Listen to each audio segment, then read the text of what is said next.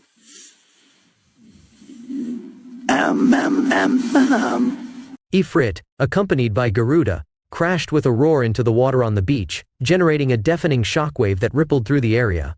Crack! The earth was abruptly lifted as the colossal entity descended, dragging Garuda across the island. The impact began on the beach, and spread across the entire length of the island until reaching its center.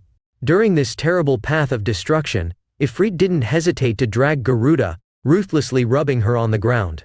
The resounding roar and the resulting tremors echoed throughout the island, making people feel the ground shaking beneath their feet. Panic set in, and the island's inhabitants watched in horror, unable to believe what their eyes were witnessing. The only sound permeating the island was the echo of the impact, with debris flying in all directions, creating a trail of destruction. The line of smoke rising at the end of this path of chaos outlined the imposing figure of Ifrit, which rose majestically after the confrontation that had left its indelible mark on the island's landscape. Roar! The vibrant roar echoed as a proclamation of victory, reverberating through the island that now displayed visible scars from the colossal battle. I won, but I'm almost turning into a beastly mind. Luckily, I triumphed before my consciousness completely succumbed to Ifrit, murmured Luffy, his eyes fixed on the ground just 50 meters away. There, he witnessed Garuda unconscious, whose form suddenly began to glow, undoing her transformation. Her body shrank to take the form of a small unconscious girl, now lying in the middle of the crater. Thank goodness it's over, finally, Luffy thought, relieved as he reverted his transformation. Everyone could witness Ifrit shining intensely before disappearing the next moment. With a small explosion, Luffy touched the ground in the center of the clearing. Rising from the dust, he approached Nami lying on the ground and bruised. You sure give me some trouble, silly girl, Luffy commented with a bit of difficulty breathing, reaching his mental limit as well. A thunderous noise echoed from the other side, and Luffy didn't need to look in that direction to know it was the sea flooding the crater line with force. I better get Nami out of here, he muttered, but he was out of strength. The last thing he remembers is footsteps approaching before fainting.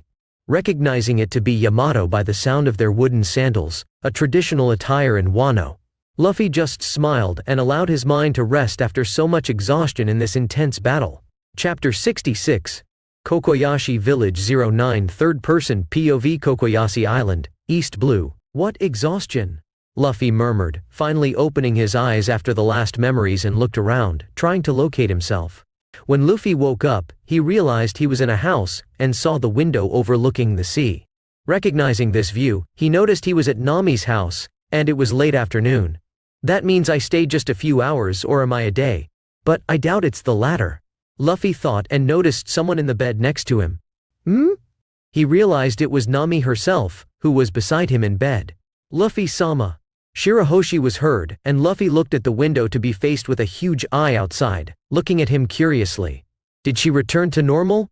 Well, I got knocked out by my own mind. Luffy couldn't help but speak softly. Sharky! A voice from behind the huge mermaid grumbled. Hello, princess. You too, Megalo. Luffy smiled. Are you okay, Luffy-sama? I returned to being large.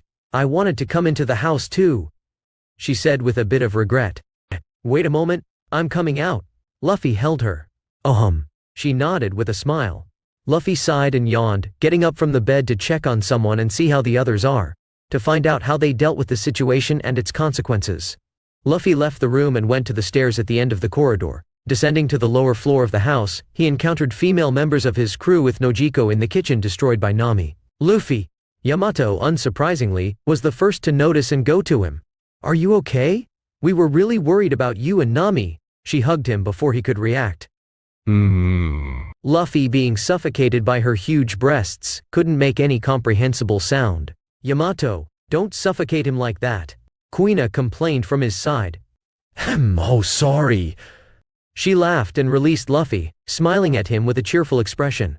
Sigh, I'm okay, a bit sore but I'll recover quickly. Can you tell me what happened right after I passed out? Luffy asked, wanting to catch up. Well, first off, our ship came out of your pocket to its real size as last time, with the poneglyphs, and as we heard you two talking up there, Shirahoshi and Megalo are giant again outside the house, waiting for you to shrink them again. Reiju said simply. The ship wasn't crushed by seawater, was it? Luffy became worried about seawater filling that hole. No, it rose as soon as the water sank, but it's in the same place, while those strange stones are at the bottom of the water. Yamato said in front of Luffy. Understandable. And the fishmen? Luffy wanted to know.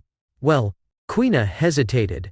Arlong was found 4 kilometers away, at least his dead body, after being caught in Nami's explosion. Just like the majority of the fishmen, only a few remained since they were in the center of the hurricane, and some survived because they fell in better places than others, but not far from death, and some of those died in the middle of their fight against Nami, caught by the elements you were throwing at each other, or crushed by your bodies as you had a battle that consumed and destroyed 30% of the entire island, dramatically changing the landscape.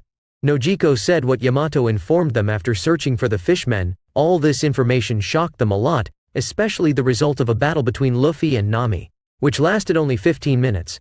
They knew that if the final confrontation had taken place on the island, and not in the air, this fight could have caused much more destruction. Well, that's not surprising, but I'm finding Arlong an idiot now. The fool provoked Nami, making her lose control. It's like saying he played with fire after everything. And I bet he didn't expect to get burned by it. It was practically suicide. Luffy mocked. The fishman brought about his own death in a moment of insane state. I can't blame him for thinking that way, Reiju said simply. And Nami? Is she okay? Luffy asked. Nami is fine too. From what I saw, she's just exhausted. Nojiko said. That's good, since Shirahoshi and Megalo are outside the house. Where are Zoro, Usopp, Johnny, Yosaku, and Chuchu?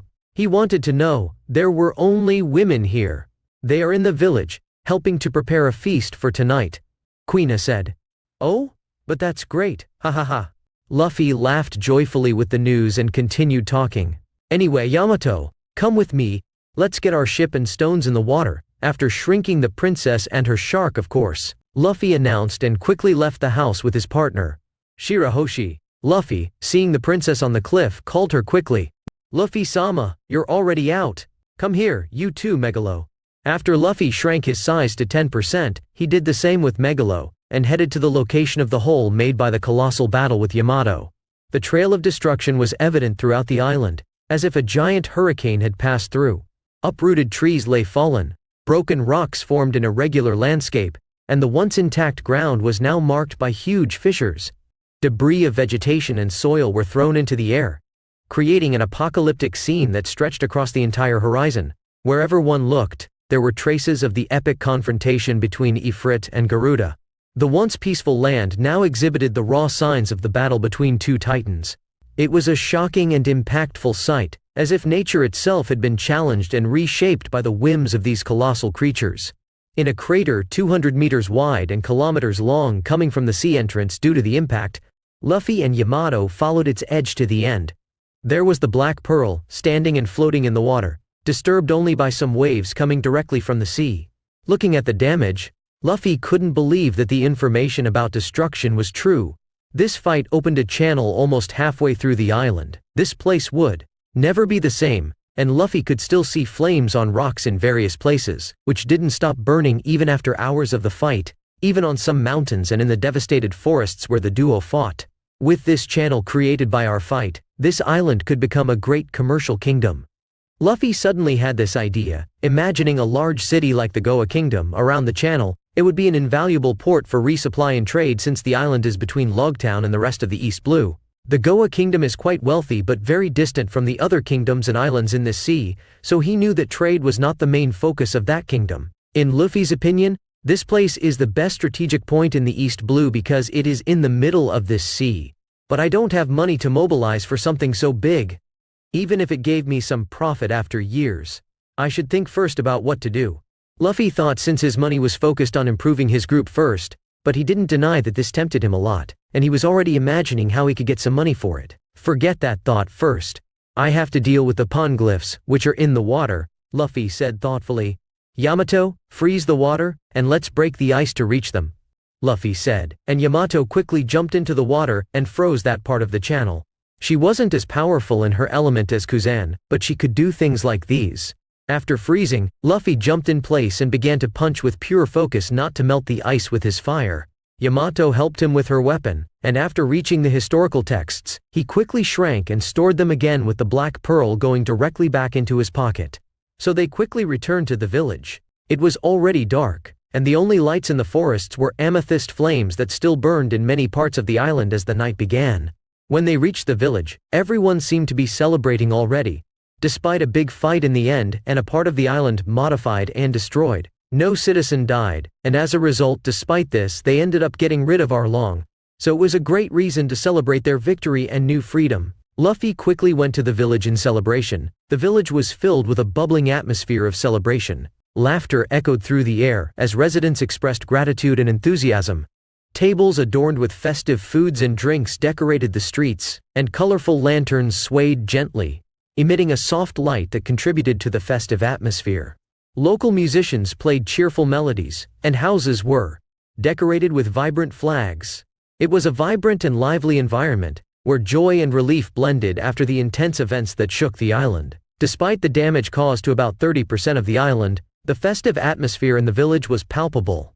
The residents celebrated with joy, destruction, far from extinguishing the spirit of the community for finally getting rid of the persistent threat of Arlong. The feeling of freedom and relief was evident in the smiles and hugs shared among the islanders. As soon as Luffy and Yamato arrived, they were noticed and passed by everyone as they made their way for him and Yamato, with some words of thanks, and they went to where his crew was, many already drinking. Usopp shouted happily as I appeared there. Captain, Brother Luffy, Brother Luffy. Luffy greeted the lively crowd, raising his voice to be heard above the festive buzz. He grabbed a bottle of beer, a relaxed expression on his face as he blended into the collective joy. His eyes, however, turned to a specific corner of the celebration. Hey everyone, how's everyone doing? Exclaimed Luffy, addressing the crowd before turning his attention to a specific point. Hey, Nami. Luffy let out a contagious laugh as he entered the hustle and spotted the orange-haired girl next to her sister, surrounded by most of the crew. Luffy. Nami responded with a mix of shyness and melancholy. Luffy understood the reason behind this state of mind. Since she woke up, Nami had been horrified to hear about the events, especially when she learned about the devastating impact her loss of control could have had on the village after the fight against Arlong.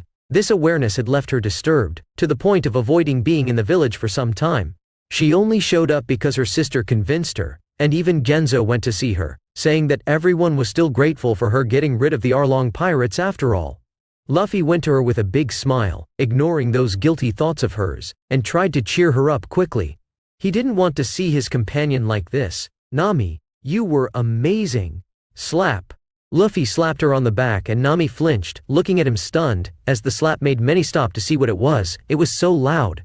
Nami didn't respond to Luffy but looked at him, stunned by the blow on her back. "You defeated them so easily, it was so cool." Slap.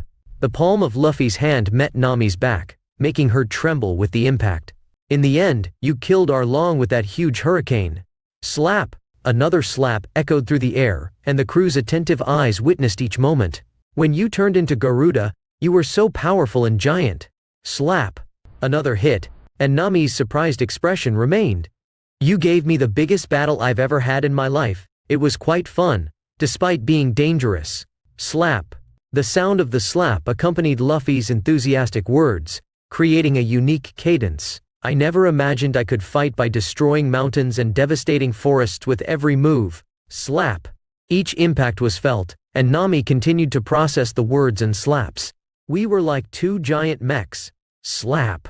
The rhythm of the slaps followed Luffy's narrative, involving everyone in the celebration. "Everyone looked so small compared to us." Slap.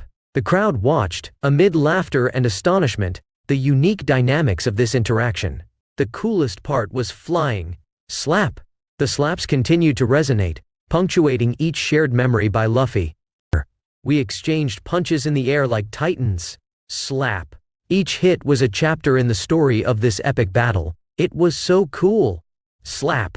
The sounds of the slaps echoed in the festive atmosphere, creating a unique celebration melody. "As expected of my navigator." Slap. Luffy's words were followed by another slap, concluding the peculiar performance. "Ha ha ha ha ha." Slap. Luffy's contagious laughter mixed with the sounds, forming a symphony of celebration. Boom. "Can you stop slapping people on the back?" Nami shouted, punching Luffy in the chest, resulting in a comedic explosion that caught everyone's attention in that festive moment. Boom. Luffy exploded into a nearby tree, creating a commotion. "Ha ha ha ha ha ha ha ha. That's the Nami I know." Luffy got up from the debris with a big smile on his face, tapping his hat to remove the dust as he put it back on his head, but in doing so he only messed up his hair even more, making the scene even more hilarious. He then returned to Nami, laughing at the situation. "You," Nami growled, her desire to hit Luffy again increasing. "Nami, you can't treat your husband like that." Nojiko warned beside her, assuming a serious posture. "He's not my husband. Not until he gives me 10 billion or gives me a kingdom." Nami shouted, expressing her demands with a touch of indignation, challenging her womanizing captain with a hint of mischief. A kingdom? I guess that's fair, although it's quite greedy." "Great. I'll create a kingdom on this island and you'll be my queen, a great title for the wife of the Emperor of the Sea," Luffy announced, his response eliciting incredulous looks and laughter from the entire crew. Chapter 67, Kokoyashi Village. 10 Third-person POV Kokoyashi Island, East Blue. Luffy chugged a bottle of beer with one hand and ate a piece of meat with the other. "Luffy, have this sake, it's delicious." Zoro called to him from the other side to drink from his barrel. "Yeah, let me finish this drink first," Luffy said with a smile as he took another sip of his beverage. As he enjoyed it, he was interrupted by a new person approaching. "Hey brat, let's talk about you being Nami's husband." Genzo appeared in front of Luffy with a very dissatisfied expression, wanting to revisit the conversation they had at Nami's house before she knocked him out.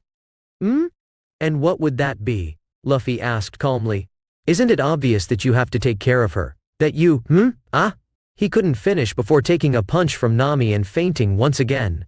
"What do you think you're saying, old man?" She growled at the man, but he didn't respond after being knocked out once again.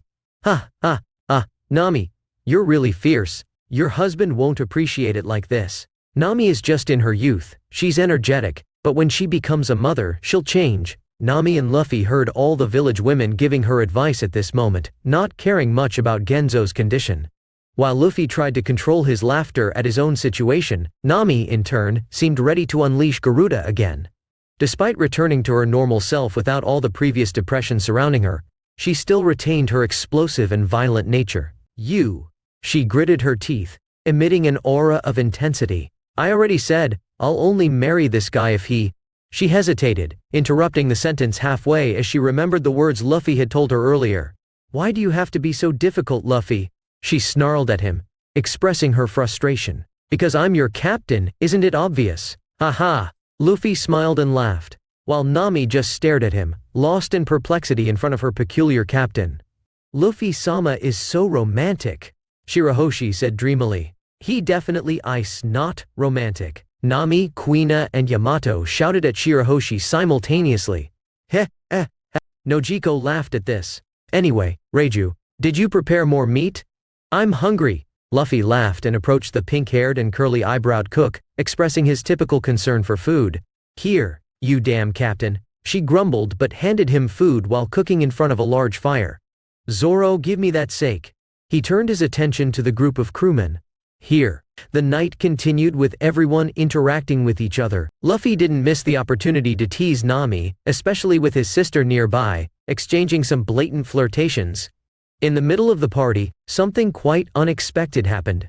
Luffy, I think there's someone who wants to see you, Usopp commented beside him. Luffy turned his body and saw a man standing some distance away.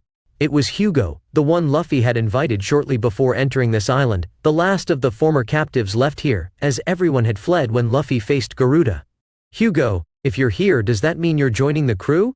Luffy quickly broke into a wide smile. Hugo was a character who had piqued Luffy's interest to become part of the crew. Although he didn't seem strong at that moment, Luffy believed that he would surely grow, maintaining the determination he showed in the face of Shirahoshi's Conqueror's Haki during the confrontation with Momu on the high seas. Yes, but can you show me that you won't bow your head to the world as you claim? He asked seriously. I can't prove that now, you'll have to see with your own eyes. I trust in my determination, so it's something that will reveal itself in the future. Luffy responded calmly. Hugo crossed his arms, maintaining a skeptical look, despite the festive atmosphere around him. Captain Luffy, you may have defeated Arlong and that monster, but that doesn't prove you can challenge the world and stand firm. No one has survived the pressures of the world nobles out there. Don't you think you're being naive? Hugo questioned, maintaining his defiant posture. Luffy, with a confident smile, replied, Hugo, I understand your doubts. But you see, my crew and I face challenges that most people would consider impossible. It's not just about defeating enemies, it's about challenging expectations and never giving up. The true test is in the path we choose to follow. Zoro, who was nearby, intervened with his typical bluntness. Hugo, if you doubt the captain, then why did you come here? Wouldn't it be easier to stay out of the way? Hugo reflected for a moment, looking at Luffy and then at the crew surrounding him. You may have won here, but the world is vast and full of challenges.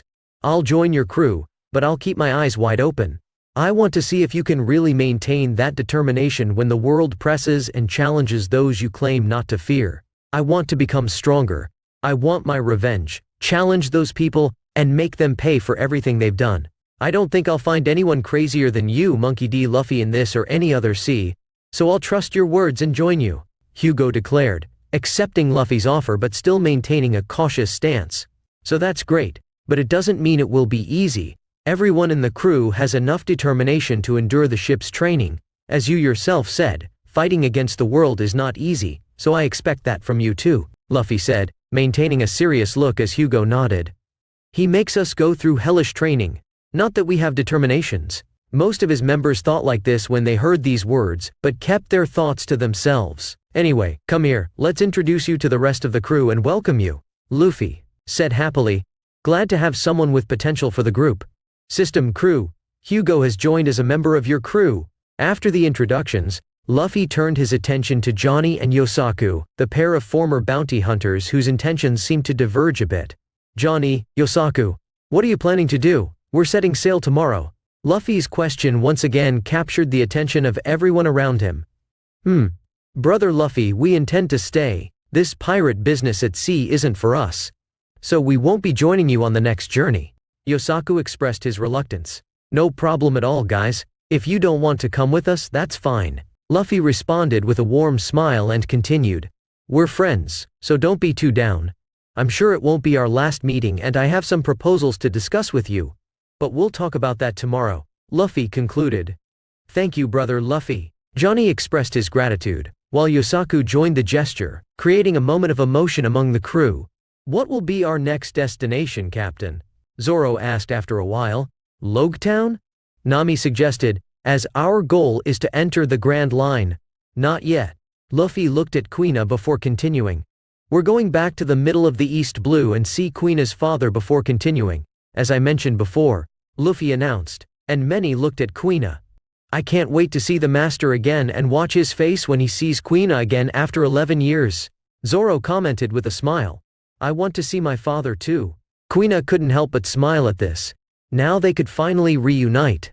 "Anyway, we'll set sail tomorrow once we meet up with Lami, who should be on her way to this island right now, so have fun and get to know our new member and spend some time with our friends who said goodbye tomorrow," Luffy announced before the group returned to the festive activities of the village. The group ate and drank for the next few hours, talking with each other. It was in the early morning that they decided to rest. The girls would go to Nami's house and the men would stay anywhere else. But Luffy noticed how Nojiko gave him a subtle signal when she walked away. "It seems like this lady is calling me and I must answer her call." Luffy smiled and waited for a while before going to Nami's house. When he arrived there, he jumped through one of the second-floor windows.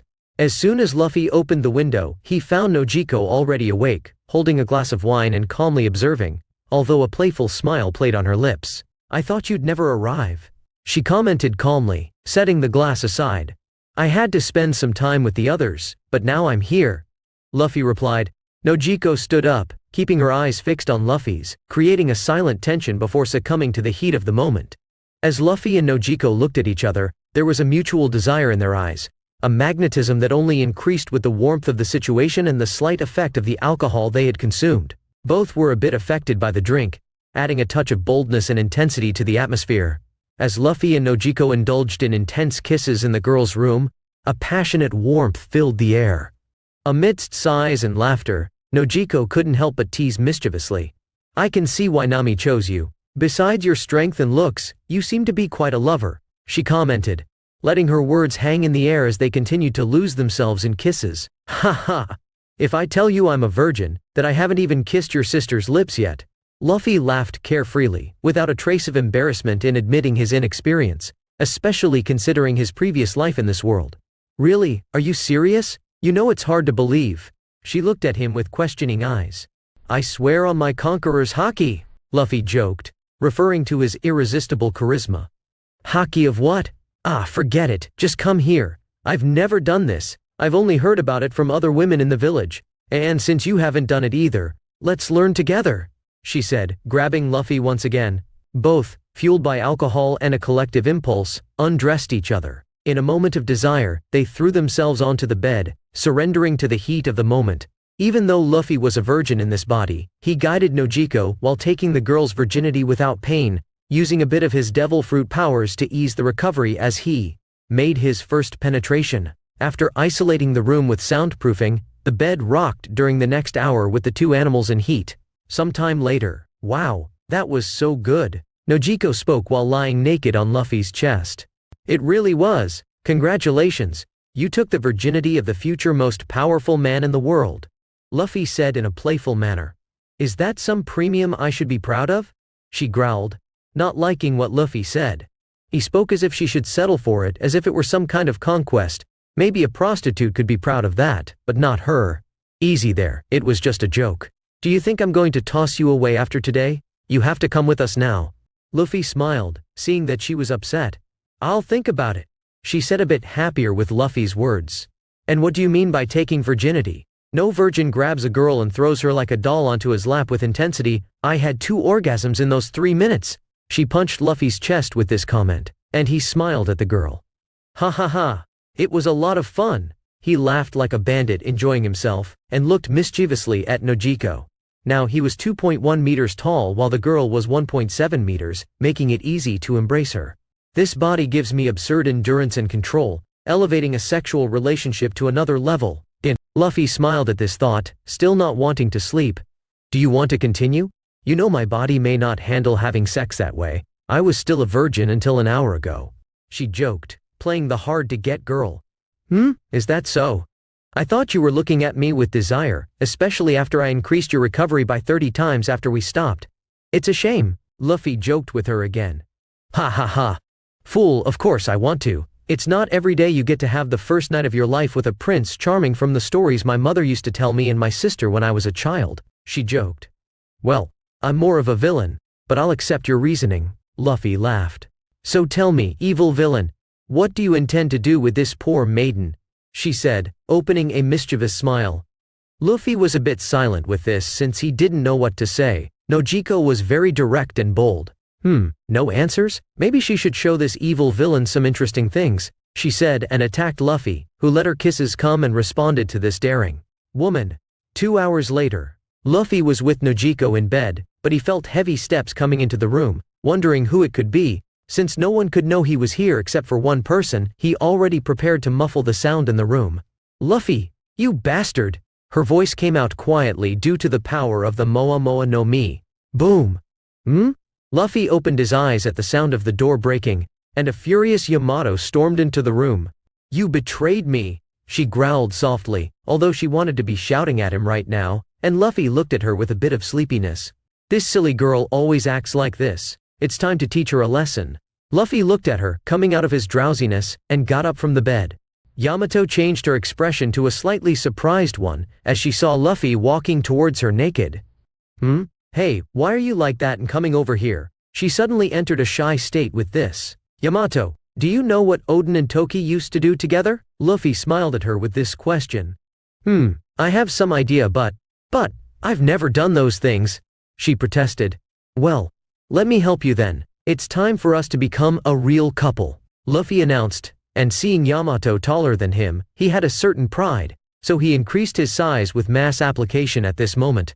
Luffy could use 10% of his mass power on living beings, meaning he could have the size of Whitebeard with 3 times his size, but he applied 1.5 in mass and grew to 3.15 meters, almost hitting the ceiling and seeing Yamato from top to bottom now, not the other way around. Luffy.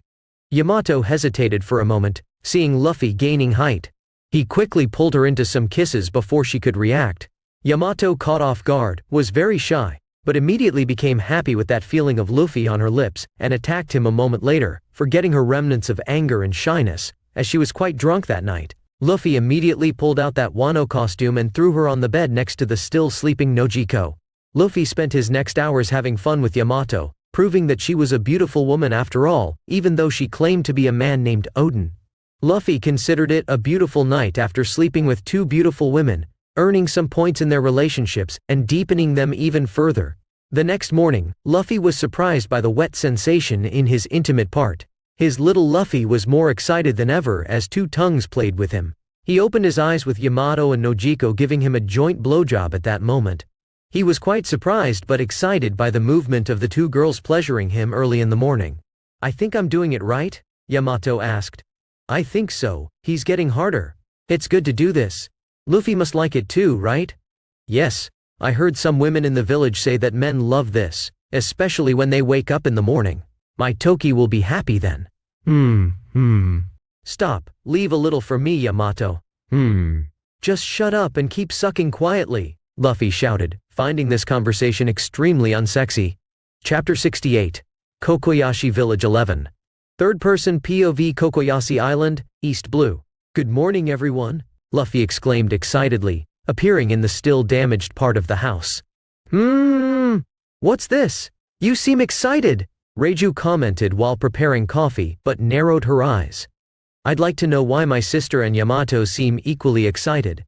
Nami looked with her narrowed eyes at the 2 women behind Luffy, who seemed both shy and at the same time with a happy smile on their lips, for some reason. Luffy-sama, you all seem so happy. Did you do something fun? Can I know and join in? Shirahoshi was curious about why the 3 of them were acting that way. Cough. Cough. Cough. The trio choked on Shirahoshi's question. They had no idea how such an innocent question could stifle them so much, and they didn't know how to answer it. Luffy shouldn't even be here. This house should only be used by us, Kuina grumbled. You guys acting like this. Luffy spending the night here, could it be? Nami said, her eyes widening every second. They had sex, Reiju said, as she filled the cups with a simple coffee. Oh, I see. Wait, what? Kuina made a comical face, as did Nami and Shirahoshi, their eyes bulging out. Luffy, you didn't just sleep with my sister but also with Yamato on the same night? Nami shouted like a madwoman, invoking her power. Hey, Luffy is my Toki, it's normal for us to do these things, Yamato declared, and had a shy expression before continuing. Although it's the first time we've done something like this. But I loved it, she said excitedly. Don't talk about something like that with so much happiness, Nami shouted as wind took over the entire kitchen. Stop it, Nami, I'll drop and waste food if you keep going, Reiju complained. Kuina had already fled the house, not wanting to hear such things, and Shirahoshi had a stunned and completely red look. Reiju just sighed. She knew how her captain was a womanizer, and it wouldn't take long for situations like this to arise. Hey, what's the big deal? People who like each other have sex, there's no problem with that, Luffy spoke casually. People who like each other? Nojiko asked curiously, as she didn't know that Luffy considered her at that level. Of course, you belong to me now. We may not love each other now, but that's built over time, so I think it's okay to say what I said after what we did, Luffy declared and dodged Nami's attack right after. A claw materialized above Luffy, falling onto the captain with force, who had to dodge without looking at the attack. Boom. Captain bastard, you hit on my sister in my own house, sleep with her and talk about love, I hate you, Nami shouted with all her fury. Boom, boom, boom, boom. I'm glad you're back to normal, this is my Nami, but you're going to destroy your own house like this, Luffy declared amidst the attacks with a smile on his face. I don't care if I manage to hit you. But, she said as she attacked. Luffy, Nami is just jealous. Nojiko spoke beside Yamato, crossing her arms. I guess you're right about that. Luffy reflected as Garuda's claws tried to hit him, and he disappeared with supersonic speed before Nami could react. What do you mean by? Nami couldn't finish before being silenced by Luffy's lips. The scene of Luffy kissing Nami while she had her claws in the air was witnessed by everyone, as the cat burglar tried to break free from his kiss. Luffy laughed at Nami after kissing her, and quickly retreated, as she surrounded him with wind the next moment. You idiot, idiot, idiot, Nami shouted indignantly. Boom! Boom! She was trying to attack him with all her might, her face turning red after their first kiss, as she attempted to strike him while running through the house. Sigh. This guy is so shameless. Reiju sighed, watching Luffy escape from Nami outside the house while she chased him. Reiju looked at the mermaid, who was in an undamaged corner of the house, looking quite shy as she wagged her tail. Luffy doesn't seem interested in Kuina, however. I believe you might become his target one day. But don't worry, we'll prevent that idiot captain from trying to take advantage of you, Shirahoshi, Reiju declared. But I also wanted a kiss, she stated with great timidity and a somewhat tearful tone. Yamato. Nojiko. Reiju. Well, this is unexpected, they all thought at the same time.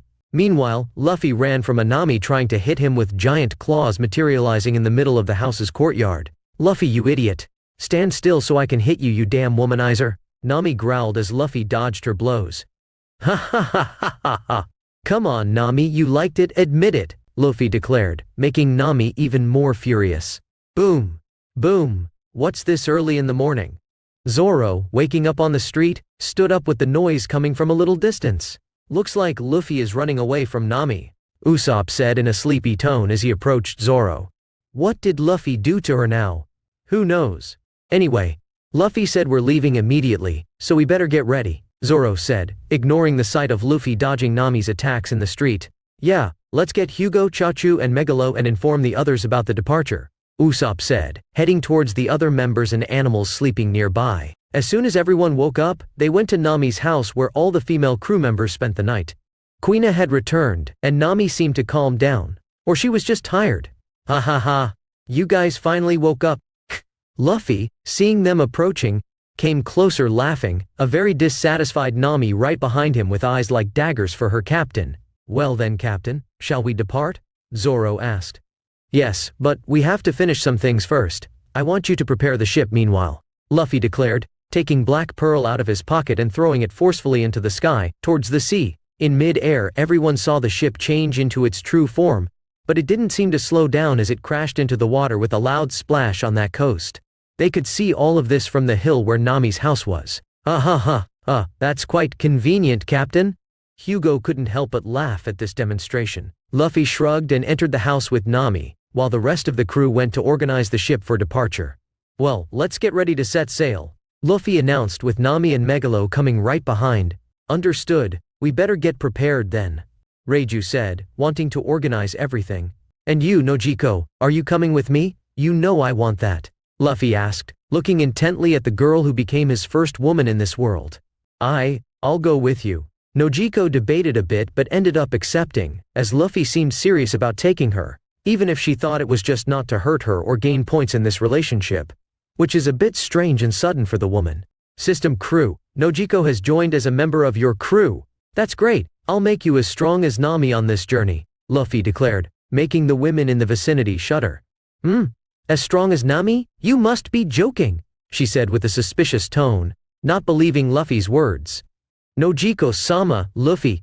Sama is quite strict, he speaks the truth, so you better prepare for it, Shirahoshi said beside her with a timid and somewhat scared tone. You may be my woman and wife but I won't go easy, I want you as a powerful wife by my side, Luffy said and then, dodging Nami's claws, destroyed all the debris of the already ruined furniture in the area. You're calling my sister your wife now? Luffy, you idiot, Nami growled. Haha, well, I'm not lying about that. Luffy shrugged and changed the subject. Anyway, pack your things Nojiko, let's talk to Genzo. I bet you and Nami want to say goodbye to everyone, Luffy announced, and the sisters nodded. Sometime later, Nojiko packed her backpack, and she, Nami and Luffy went to the village, while Yamato, Reiju, Shirahoshi and Megalo went to their ship to help the others. What do you mean you're leaving? Genzo couldn't believe it. Yes, I'm leaving.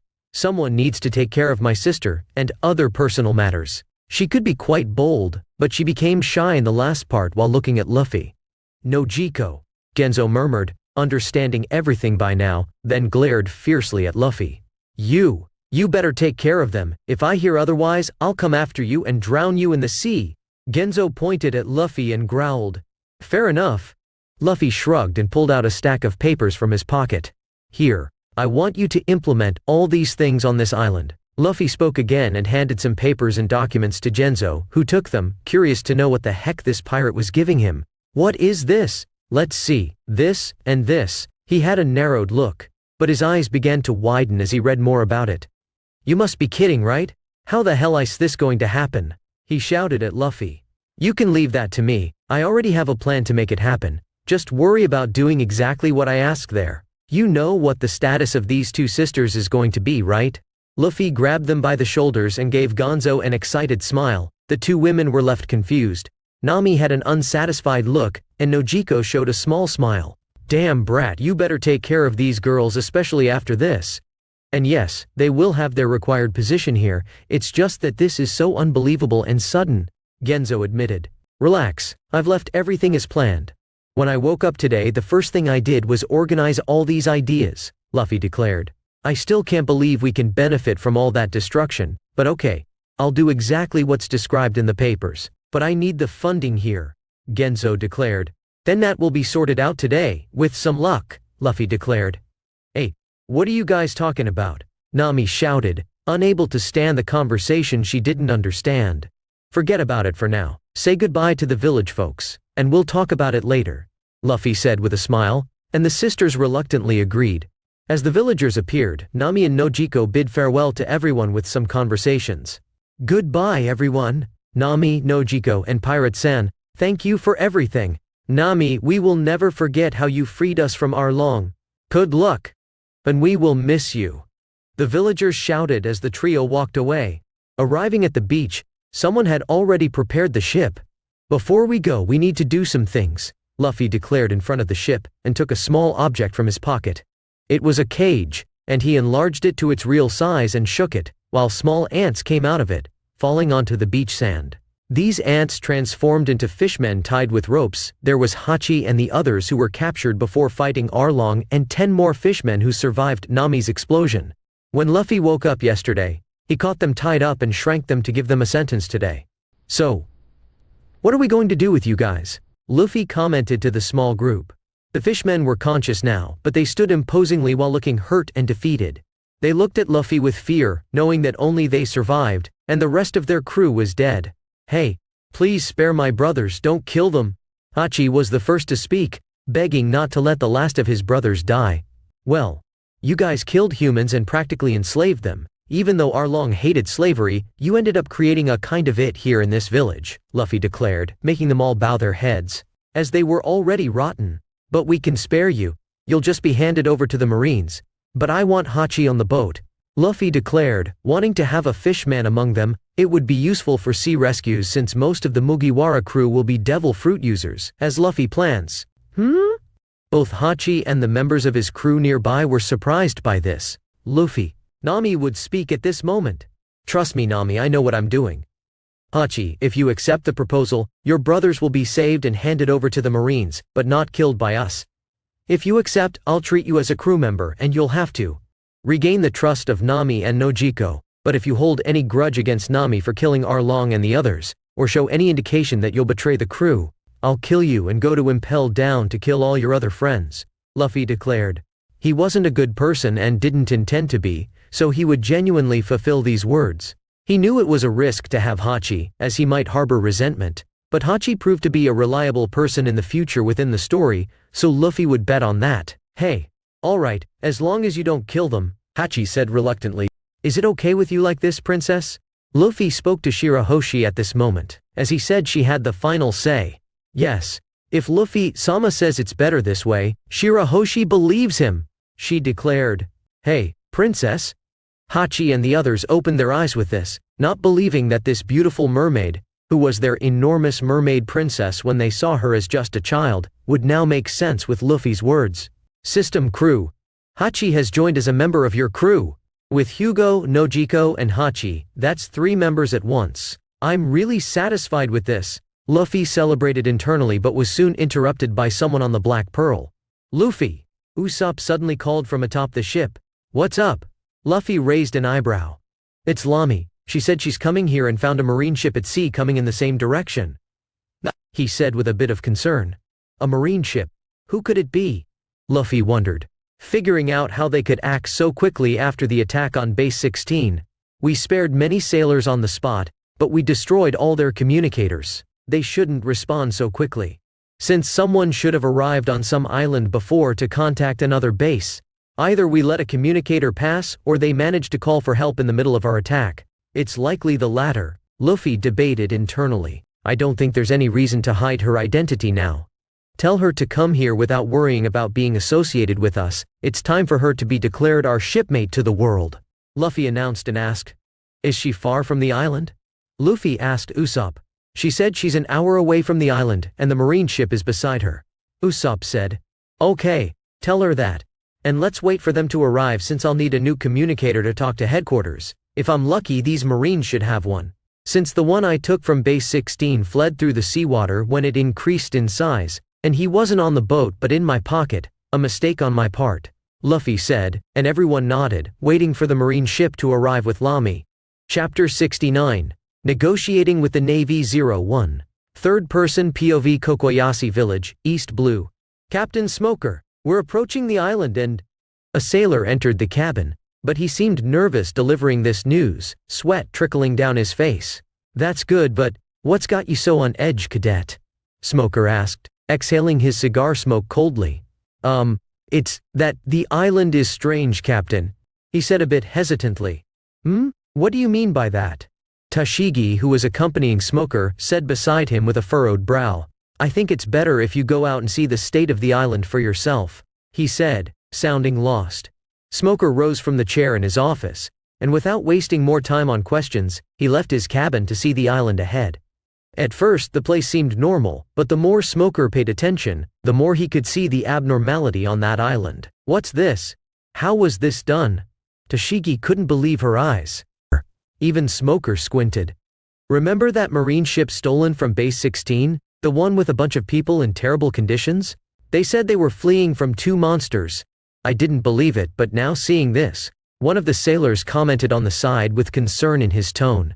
I didn't believe it because they said they were slaves in Base 16, but now, another one commented.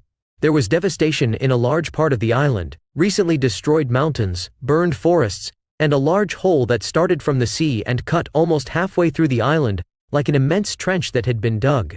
But it was evident that it seemed to have been created with some kind of meteor. Even the water was entering the island through this channel, and this had happened recently. as you could see the canal walls collapsing with the waves from time to time. I'm sure this island didn't have this landscape in the records. The naval cadet spoke beside Smoker, and Smoker could feel the tension in the air among his men. I'm not surprised by that statement. All of this seems to have been created recently. It's even frightening. I can't be sure what happened here, and I can't say I would have liked to have been here when it happened. Smoker thought.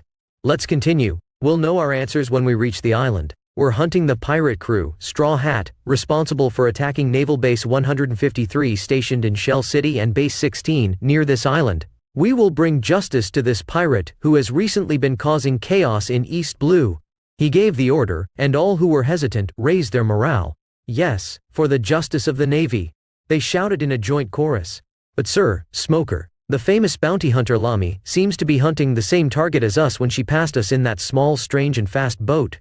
A sailor suddenly raised the question, as Lami passed them in a small motorboat and accelerated in the same direction they were heading. Let's continue. If that bounty hunter couldn't capture the pirate, we'll get involved and finish the job. Smoker snorted, taking another puff of his cigar. Yes, sir. I heard that woman carries a big sword. It disgusts me to see someone wield their weapon like that. If it's a high-grade sword, I'll try to take it from her. Tashigi said beside him, but Smoker ignored her and watched the ship getting closer to the island. Captain, there's a marine ship on the coast. Or what's left of it, another sailor said with a magnifying glass. A little scared. Smoker went to the ship's bow and looked with another magnifying glass. It was destroyed by cannon fire. Smoker said, pondering which unit was here. I remember the remnants of the attack on Base 16, said their captain, Nezumi, was absent during the Straw Hat Pirates attack. Tashigi said beside him. Damn pirates, they'll pay for this. Smoker growled and continued waiting to reach the island. Captain, there's a pirate ship on the other side of the coast, another man said, and Smoker looked at the large black warship a little farther away, but it was on a beach. That flag, it's them, the lieutenant said beside him, and Smoker gave the order for them to head in that direction. It didn't take long for the ship to turn and go to where the pirate boat was on another beach.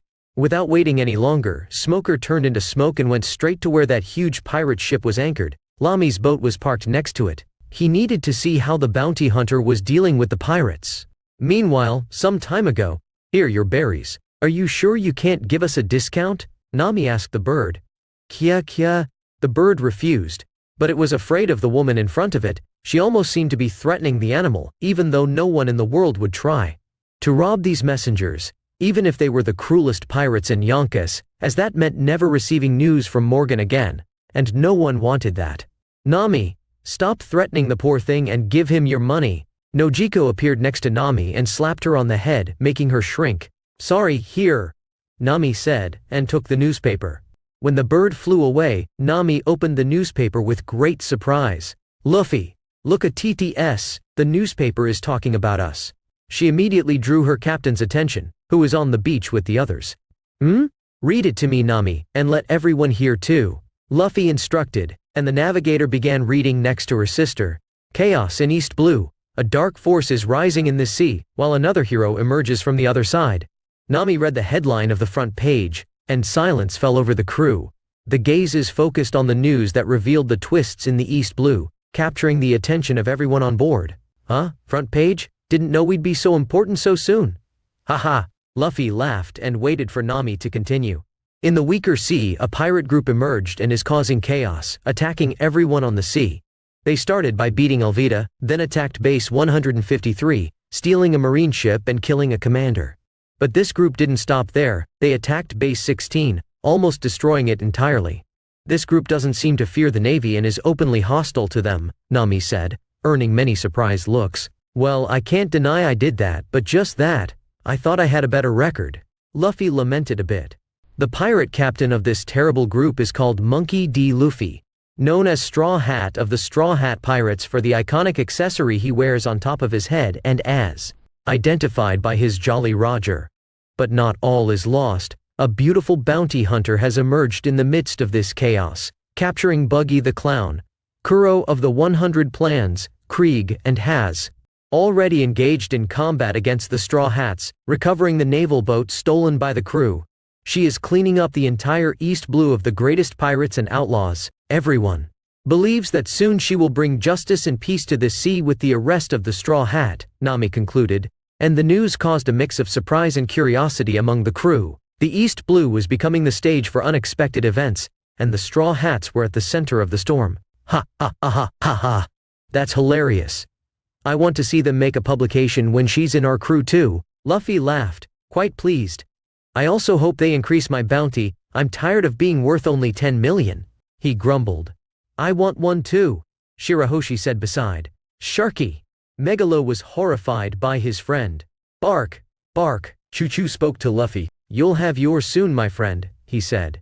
A bounty for me wouldn't be bad either. Zoro commented. I don't want one, Nami agreed. Me neither, Usopp nodded. Nojiko remained silent. Having a bounty would be cool, but wouldn't that old bastard know I'm out of Wano as soon as he saw my poster? Yamato commented. What a contradictory group. Hugo commented on their reactions. Everyone thinks that when they join, Reiju said, smoking a cigarette. Hachi was lost on the side, now that he was free while his counterparts remained tied up, but he didn't say much. There's also news of the tidal wave that Shirahoshi caused, Nami said. Are we more important than chaos created by the sea? I don't believe that. Haha, Luffy laughed cheerfully. A mysterious and sudden event at sea, raising concerns among the residents of the East Blue. The circumstances and the exact cause of this occurrence have not been clarified yet. Leaving the waters of the region in a state of uncertainty, Nami read, and Luffy nodded to that. Luffy, Lami's boat is approaching. Kuina, who didn't participate in the interaction, looked at the sea and saw a small boat coming towards them. It was Lami and Beppo in the dinghy. Finally. It was about time, Luffy said, and everyone patiently waited for their two companions to arrive at the location. This means the Navy is coming, Usopp said a bit scared, remembering the Navy that was also heading here. What kind of fear is that? It's not like we haven't been pursued by them and killed many of them already, this is normal. Zoro argued against Usopp's irrational fear. Kuina, it's better if you're not among us in this confrontation, you're not one of us yet, Luffy said, approaching the young swordsman. I know, but what are you doing? She said when Luffy grabbed her by the clothes and said, You stay on the ship. Quietly. He said, and tossed her onto the Black Pearl. Ah, Luffy, you'll pay for this, you idiot captain. They could only hear her scream as she rose into the air and fell onto the ship. Everyone sighed, as their captain was quite tough regardless of who was in front of him. Now they awaited their companion to arrive with Beppo. Now, in the current time, Smoker flew over the pirate ship from above and descended like a smoke jet toward the beach, surprising most of the group. When he landed on the beach, he found a scene that made him furrow his brow. He found a man wearing a straw hat, holding the most famous bounty hunter in this sea currently, laughing as he held her in his arms around her waist, tickling her, while she was making an unpleasant face and suddenly punching the pirate's head. The man in the straw hat didn't seem to feel her punches while laughing with her, appearing to deal with a mischievous child while laughing. But it was clear to Smoker that they didn't seem anything like the enemies he imagined when he arrived here or was watching the fight he thought he would find. You're Smoker, ha ha ha ha ha. Luffy, noticing the smoke falling on the beach and seeing Smoker emerging from it, stopped messing with Lami in front of him, and he opened a smile. Smoker narrowed his eyes at this man, he seemed to know him. It was the first time he had met Luffy, but his attention turned to the woman beside him. Weird. I didn't know that the bounty hunter Lami dealt with her pirates like this, he said ominously. Huh? Are you implying something, huh? Do you want to die? She growled at the insult. In addition to Luffy holding Lami in an embarrassing way, the entire crew was on the beach. The women looked at Luffy dissatisfiedly while the men took care of the tied-up fishmen at his side. Hey, don't offend my woman. Luffy showed some dissatisfaction with that too. Who I says your woman? Lami shouted, punching Luffy again. I mean, the medic of our pirate crew, Luffy corrected with a smile. Medic? Smoker's face darkened with that.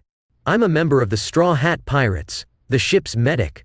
She said directly to the Marine captain. There was no more reason to hide this fact now, so she would now be sailing with them as an official member. So, in the end, you were just a pirate turning in other pirates to collect rewards, Smoker said calmly. But the smoke began to circulate his body, showing fierceness in front of the pirate crew. That's a logia, Lami said a bit surprised. It's true, almost no one here knows how to use haki. But luckily we have an ideal person for that. Luffy smiled as he said this quietly to Lamy and turned to the girls.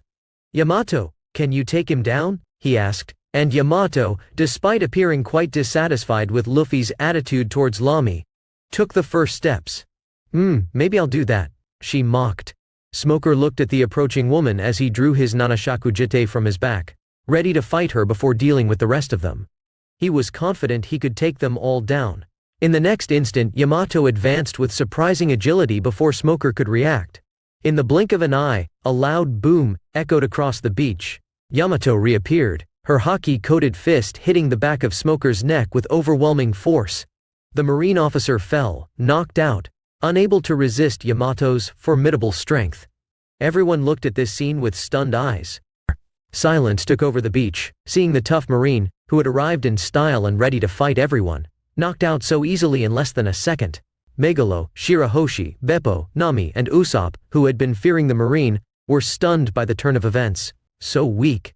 Yamato murmured. Ha ha ha ha, he's weak now because he relies too much on Logia. Even without knowing hockey, I could deal with him with some difficulty, but I hope that in the future, he'll become strong enough to be a worthy opponent. Luffy laughed and commented, hoping that Smoker would be powerful in the future. This guy didn't become the Marine who followed Luffy for any reason, just like Roger had Garp on his tail, Luffy had Smoker. Do you want this Marine to be strong? Lamy asked beside, not understanding. Of course, I expect great challenges at sea as we sail. The journey is always more interesting that way, Luffy declared and looked at the ship, and a girl who was spying from there. Quina, can you get some sea stone handcuffs from the ship's storage? He shouted to the girl on the ship, and she nodded and ran to the storage. Junie and Yosaku were no longer present, they stayed in the village. Luffy gave them a proposal, and they accepted. As soon as Quina threw the handcuffs from the ship, Usopp and Zoro tied up an unconscious Smoker. Now let's take a photo with Smoker. Grandpa will want to kill me after this, as I attacked 3 different captains and base commanders in the East Blue. But it'll be fun to see his face. Luffy laughed, and they ended up putting Quina in the photo with them from the top of the ship, one that featured the crew with a Marine captain and some fishmen, striking a pose after being convinced by Luffy. Haha. Let's wait for the Marine ship to arrive. It's right there, Luffy announced, and everyone waited calmly for the ship heading towards the beach, a few hundred meters away, heading their way. Chapter 70. Negotiating with the Navy 02. Third-person POV Kokoyashi Village, East Blue. When the Marines arrived, the crew witnessed the scene of their captain knocked out and captured by the Straw Hat Pirates. Surprise and bewilderment dominated the faces of the Marines as they saw Smoker in such a situation, and a tense atmosphere enveloped the surroundings as they processed the unexpected turn of events. Is that Captain Smoker? They shouted, even though they knew the answer, and quickly rushed to confront the pirates as the ship's ramp fell from the beach. 50 Marines stood in front of Luffy like a dissatisfied crowd, ready to attack and retrieve their captain. Even though they were quite scared since their captain wasn't someone in the East Blue who could be defeated due to his smoke logia. Yet, here he was knocked out after a few minutes off the ship. This was unbelievable. Release Captain Smoker, you scum! A girl yelled in front of the Marines, leaving many Straw Hat Pirates stunned. Hey, why am I seeing a Quina dressed in the burden of the Navy?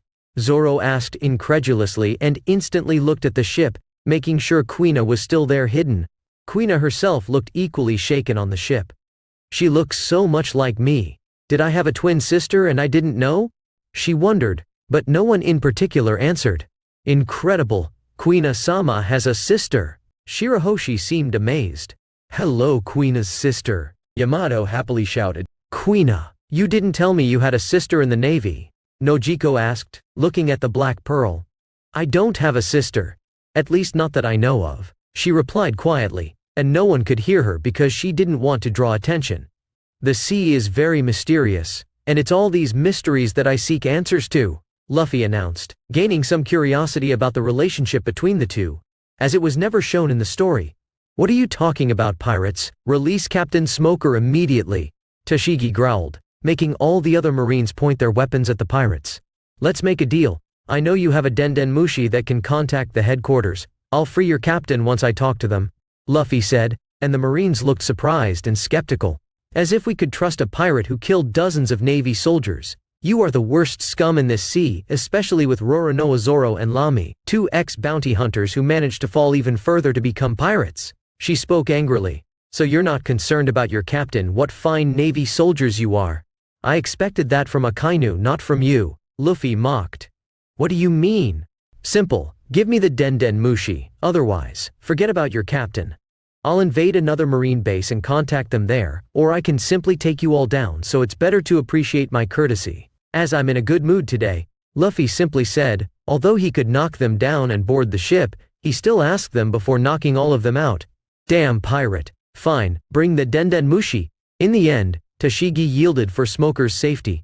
After a marine returned and went to the pirates with the special Denden Mushi, Luffy took the initiative and dialed a specific number he obtained from Shell City's base 153. That damn pirate. What do you plan to do? Smoker, waking up at that moment, growled like a madman, as he had been captured by pirates and saw Luffy using the Navy's communication device. Kacha. Hello, this is the communications room at headquarters. Are you speaking from Captain Smoker's personal phone from the base stationed in Logtown? Am I speaking to him? Oh no, I'm the pirate Monkey D. Luffy. Did I talk to you when I held base 153 hostage a few weeks ago? Luffy asked calmly. You're Garp's grandson, aren't you? The man on the other end spoke, and the snail showed an expression of anger. That's right. Can I talk to Sengoku for a moment? I have Captain Smoker as my hostage this time, Luffy said, smiling. Suddenly the Denden Mushi seemed to go off the line, returning 1 minute later with Luffy patiently waiting for the call to resume. Garp's grandson. You damned, what are you doing now? Sengoku roared. Hello Sengoku, it's been a while. Is my grandfather not there today? Luffy simply asked, ignoring the rage of the highest-ranking man in the Navy. No, he's not. Now answer me, what are you doing? You not only attacked Base 16 just now, killing many Marines, but you captured Smoker? Do you know what will happen to you, and not even your damned grandfather can save you? Sengoku shouted like a madman, causing many people around him to have various reactions. The Marines were surprised and stunned that this pirate managed to talk to the highest-ranking person in the organization so quickly. And now he was saying that this pirate was Garp's grandson, the hero of the Navy? Even Smoker lying on the beach seemed stunned. Meanwhile, on the Straw Hat side, their crew seemed to show fear, watching Luffy talk to the fleet admiral so casually. Zoro, man, this guy is talking to the fleet admiral as if he's arranging a duel. Reiju, Sene, hope this captain doesn't cause a problem too big for us. Hugo, did he really say he's Garp's grandson? That explains a lot, but it also complicates everything. Usopp, what's happening? This is madness. Capture Smoker and talk to Sengoku so nonchalantly? Lamy, so I think our captain really knows how to attract attention, in all the wrong ways. Nami, will this end well for us? Luffy always surprises us, but this time, it's too much. Yamato Sete don't understand any of this. Can someone explain what's happening? Don't get so angry, I just defended myself against that captain, and about Base 16, I'm sure you'll want to execute all those Marines after this little conversation in this call. Luffy smiled. What do you mean? The voice growled. Simple. I have documents from that base that will compromise the dignity of the Navy. Morgan will love to publish how the precious Navy became a criminal organization in some places in the world. Think about the scandal that this will bring to the world. Even Morgan won't refrain from publishing something like this, despite all the threats you and the world government can make, Luffy said, surprising everyone present. What do you have? What are you talking about? Sengoku didn't seem as angry now. He showed a bit of nervousness in his voice. I guess you won't believe me, so I'll send copies of some documents and show these Marines how your organization is clean and always fights for justice, Luffy said, handing papers to the Denden Mushi, which were copies of the documents seized at Naval Base 16. Meanwhile, he took another Denden Mushi used for recording and transmission, and set it up for everyone to see. It was a snail that Nami held when Luffy saved Nojiko from Nezumi. In the scene transmitted by the snail, everyone saw how several Marines simply pointed their guns at 2 begging and unarmed civilians with their captain Nezumi giving the order, and they shot those civilians. Of course, this shocked all the Marines and those who were not present in the fight. Smoker couldn't help but growl at this. Yes, your precious Marines under the command of Base 16 kill and rob citizens through the justice of the Navy. They even kept a batch of slaves. Didn't you see a Navy ship full of them coming here? Luffy mocked.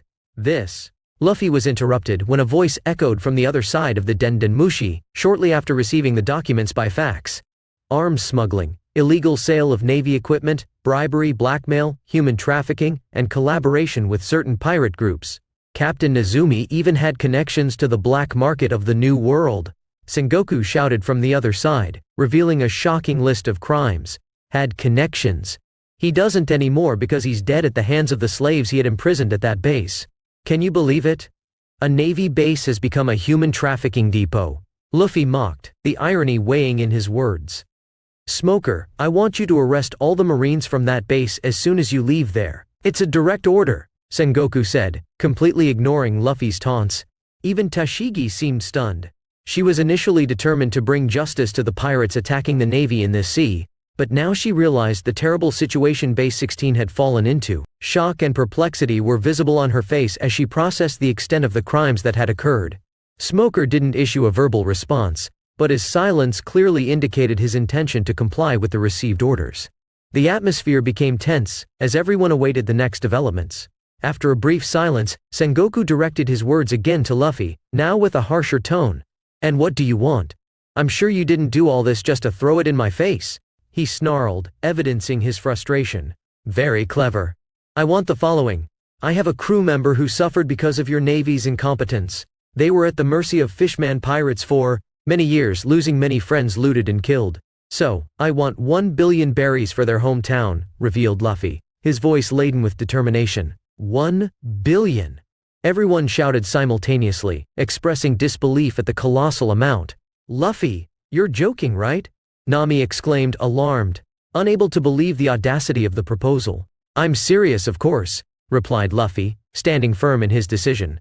No, this is impossible, Sengoku said from the other side, clearly uncomfortable with the demand. I thought 1 billion wasn't that much money for the Navy. Ask yourself this. Would you rather spend 1 billion on capturing Jack, dealing with Kaido's beast pirates, or on documents that would compromise the integrity of the Navy worldwide? If you had a choice, which side would you spend that money on? Luffy asked calmly, throwing a direct and provocative challenge.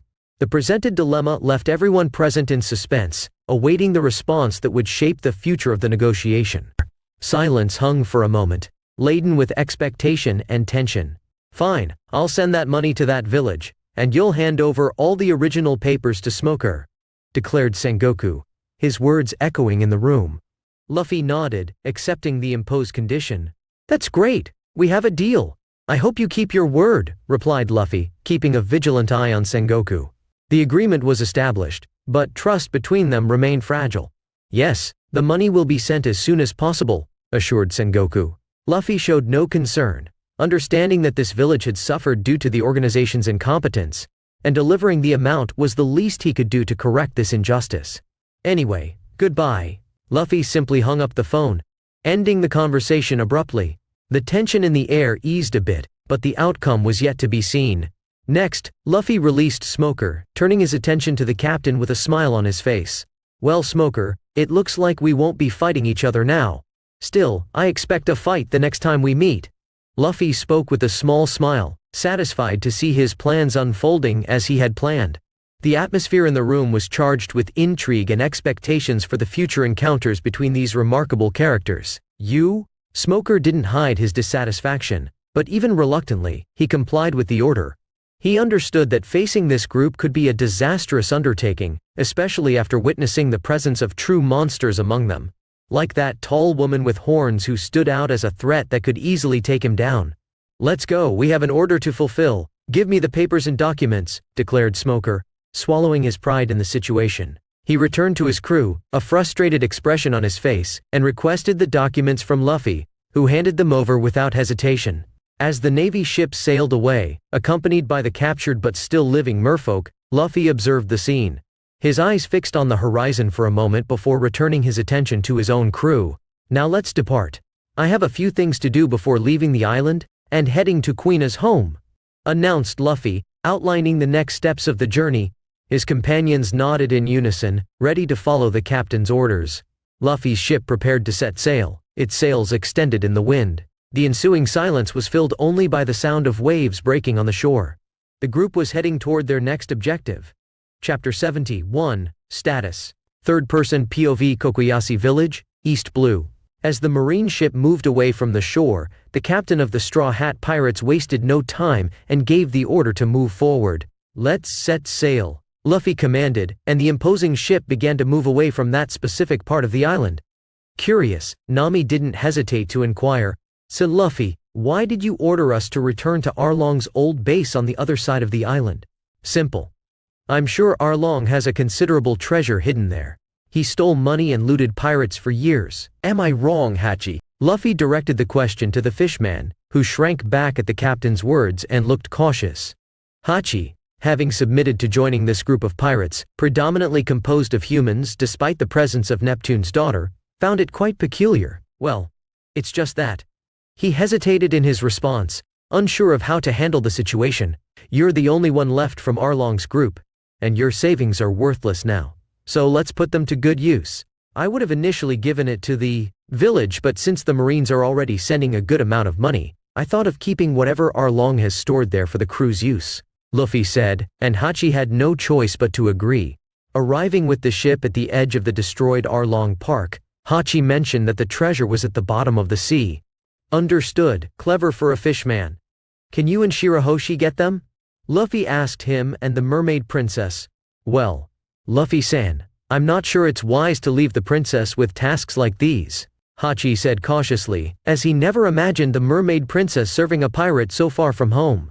He still held great respect for the royal family of the Fishman Island. "Don't worry, Hachi-sama. If Luffy-sama needs my help, I'll help him," she said excitedly, and Hachi realized he couldn't argue with her about it. Shirahoshi transformed into a huge mermaid again, falling into the water along with Hachi shortly after. It didn't take long for the two to emerge from the water, and 3 huge chests fell onto the deck with the princess carrying 2, one in each hand. "So much gold!" some exclaimed, but Luffy took the gold and made it disappear, as most were already accustomed to at this point, without wasting time. "There were 600 million here, a good amount," he commented with the addition of the gold to the system store. "And now?" Nami asked again. No longer as shocked as when she saw Luffy make the money disappear for the first time, she had already gotten used to it. "Turn the ship towards the center of the East Blue. Let's continue our journey there and settle some things before heading to the Grand Line," Luffy announced. "Yes." Nami gave the direction for someone to turn the helm in that direction. "With the ship on course, let's make the most of the rest of the day and have another feast. We have to celebrate the addition of Nojiko, Hugo and Hachi with the permanent return of Lami and Beppo now," Luffy announced.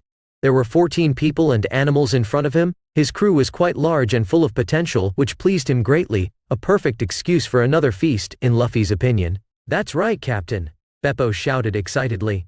"Another one?" Nojiko asked, knowing they had a feast the night before. "You have to get used to it. Luffy throws feasts for any reason," Nami said beside her. "That sounds good," Hugo said next to her, watching people getting excited. For the rest of the journey, Luffy ate and drank with everyone, getting even more familiar with the new members. The feast lasted the entire day and night, with several barrels of alcoholic beverages on the deck. At the end of the night, Luffy ended up in his bed with Nojiko, Yamato, and Anami, whom he brought after she confessed while drunk, and they surrendered to each other, making her his 3rd official wife. While the Black Pearl sailed calmly on the sea, the morning sun in the east began to illuminate the dark sky. Luffy was awake in bed, surrounded by 3 naked women, while they slept soundly beside him. He was analyzing his system since he opened his eyes. Store bounties, 225 million plus 30 million Krieg's crew, plus 98 million Nami's economy, that she decided to hand over to Luffy after everything, plus 623 million Arlong's economy. I have a total of 973 million in the store again. That's a good number. There's still 45 million that we stole from Naval Base 16, but I'll leave them stored in the ship's treasury in case I need real money in an emergency, Luffy thought excitedly. It was a good harvest, and he would save the money for future use when he amassed more. Exiting the store screen and opening another system screen, with all the crew members, Luffy began analyzing his crew and everyone's strength. Crew Monkey D Luffy, Captain Devil Fruit, Moa Moa no Mi D, Icon no Mi, Model, Chaos Ifrit, D plus is Vitality, S Strength, B Defense, A Speed, C Spirit, B New Swordsmanship, E Hoshoku Haki, Locked Voice of All Things, Locked. As a member of his crew, all his talents increase by 100%. Yamato. Vice Captain Devil Fruit, Inu Inu no Mi, Model, Okuchi no Makami, B Vitality, S Strength, A Defense, S Speed, B Spirit, A Swordsmanship, B Kinbunshoku Haki, D Busoshoku Haki, C Houshoku Haki, D. As a member of his crew, all his talents increase by 100%. Shirahoshi, no specific role. Devil Fruit, none Vitality, S Strength, E Defense, D. Speedy Spirit, S Poseidon, locked Houshoku Haki, locked. As a member of his crew, all her talents increase by 100%. Megalo, Pet, Devil Fruit, none Vitality, C Strength, C Defense, D Speed, D Spirit, D. As a member of his crew, all his talents increase by 100%. Zoro, Swordsman, Devil Fruit, none Vitality minus D Strength minus C plus Defense minus D Speed, C plus Spirit minus C Swordsmanship, Centoryu, C Houshoku Haki minus Locked, minus as a member of his crew, all his talents increase by 100%. Trafalgar D Lamy, Doctor, Devil Fruit, Opopen no Mi, C Vitality, C Strength, C Defense, C Speed, B Spirit, C Swordsmanship, D Houshoku Haki, locked. As a member of his crew, all her talents increase by 100%. Beppo, Assistant, Devil Fruit, none Vitality, D Strength, E Defense, E Speed, E Spirit, C. As a member of his crew, all his talents increase by 100%. Shochu, Guard Dog, Devil Fruit, none Vitality, D Strength, E plus Defense, E Speed, E Spirit, E. As a member of his crew, all his talents increase by 100%. Usopp, Sniper, Devil Fruit, none Vitality, E Strength, E plus Defense, E plus Speed, D Spirit, E.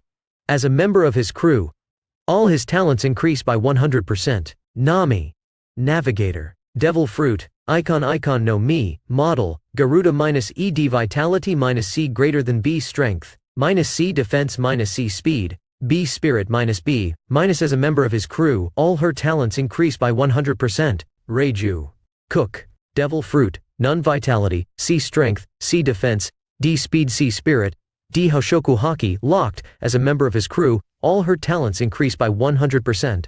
Hugo, no specific role. Devil Fruit, none Vitality, D Strength, B Defense, C Speed, D Spirit, C. As a member of his crew, all his talents increase by 100%. Nojiko, no specific role. Devil Fruit, none Vitality, E Strength, E Defense, E Speed, E Spirit, E. As a member of his crew, all her talents increase by 100%. Hachi, Marine Support, Devil Fruit, none Vitality, D Strength, D Defense, D Speed, C Spirit, D. As a member of his crew, all his talents increase by 100%. System rules. The system's classification level works from letter E to X, with X being the mortal limit. Understanding within this classification from the lowest to the highest right below. E D C B A S S S X. I gained the swordsmanship ability since I fought Mihawk, but it's at the lowest level, and I haven't started refining it yet. But my skill with the fruit increased a grade with the Ifrit transformation, Luffy thought.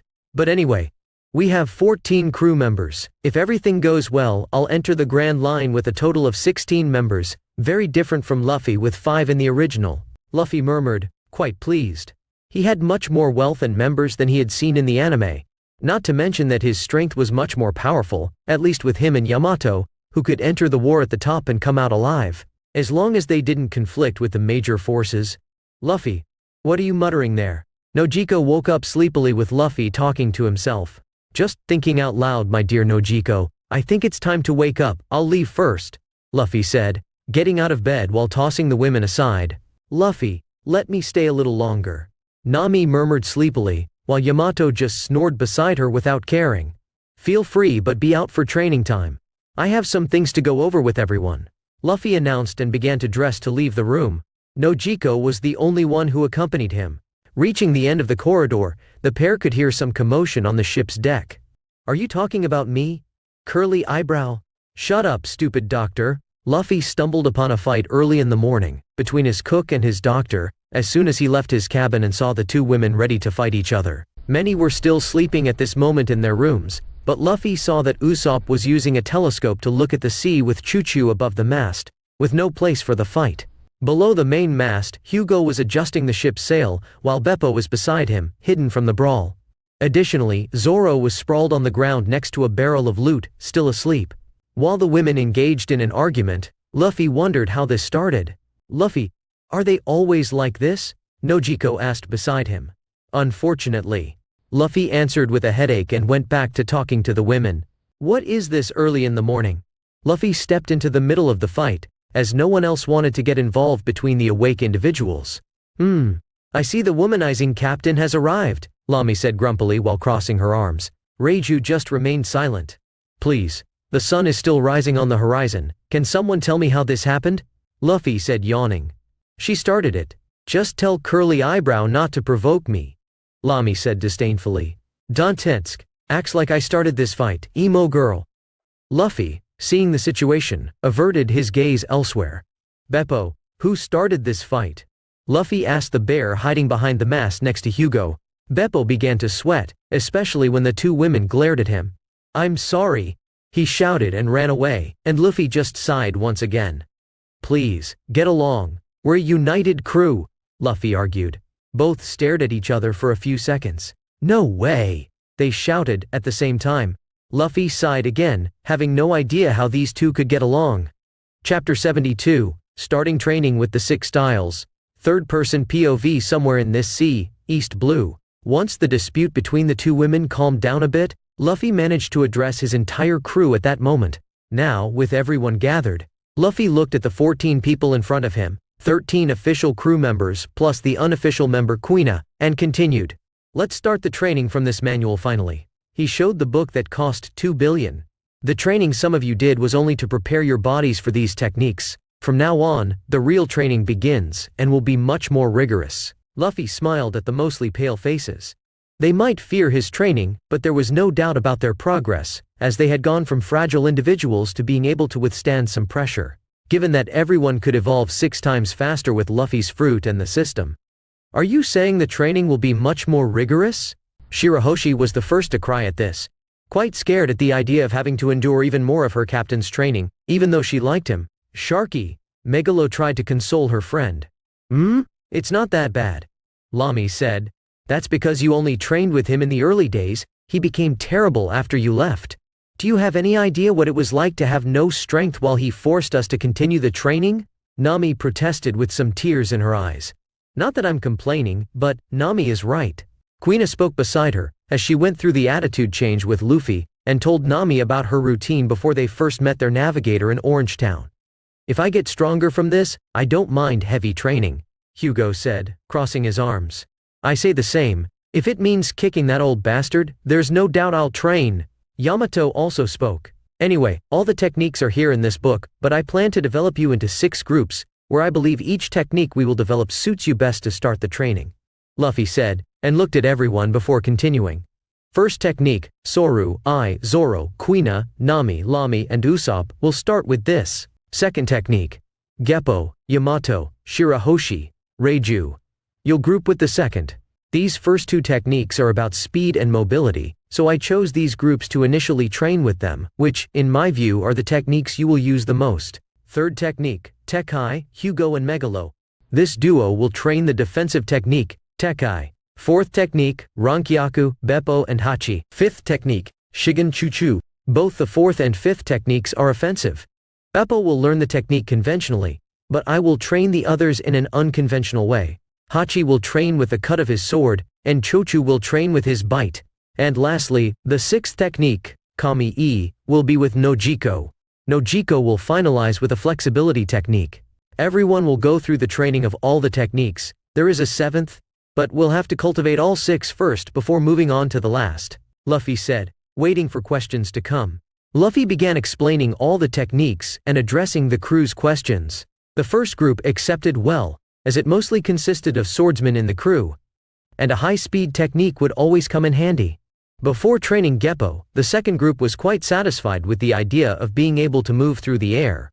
All 3 girls would be much more useful with this type of mobility, although Luffy saw a challenge in training Shirahoshi since she didn't have legs, but if she mastered it, she could be very useful in battle, as this girl needed to become very strong. The other 4 techniques were also accepted after Luffy explained them to the rest of the group. "Shall we train on the deck, or shall we inaugurate that room, Captain?" Usopp asked. Those familiar with the ship knew there was a large room in the center of the ship. something Luffy built with the transformation of the ship. It's time to show how useful that room is since we didn't have the chance to use it before, so let's go to the training room, Luffy said with a smile, and everyone followed him inside the ship.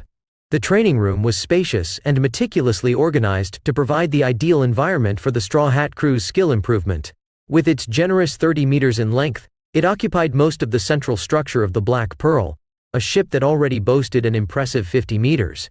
The walls were lined with sturdy panels, and strategically positioned windows ensured adequate ventilation during intense training.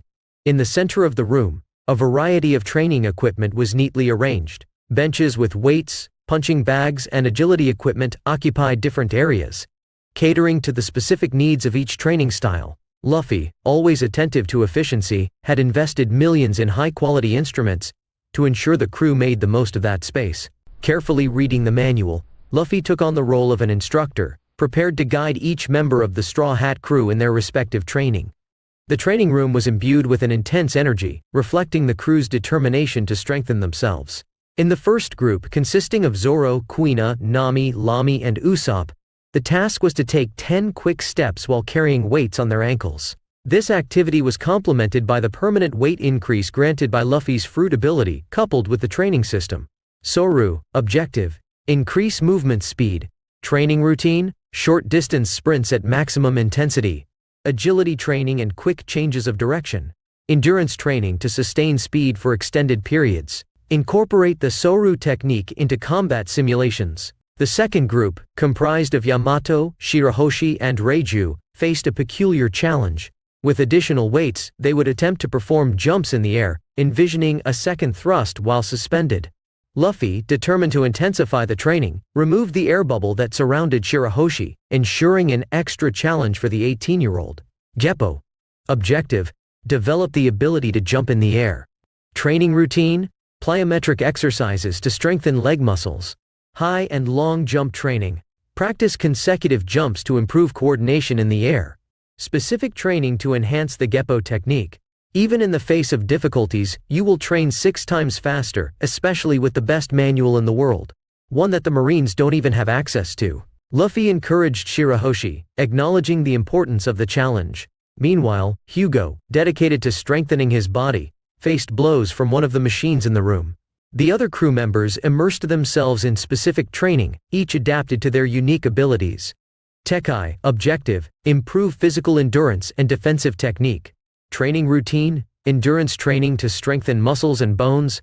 Positioning and maintaining posture during simulated attacks. Resistance practice against controlled impacts.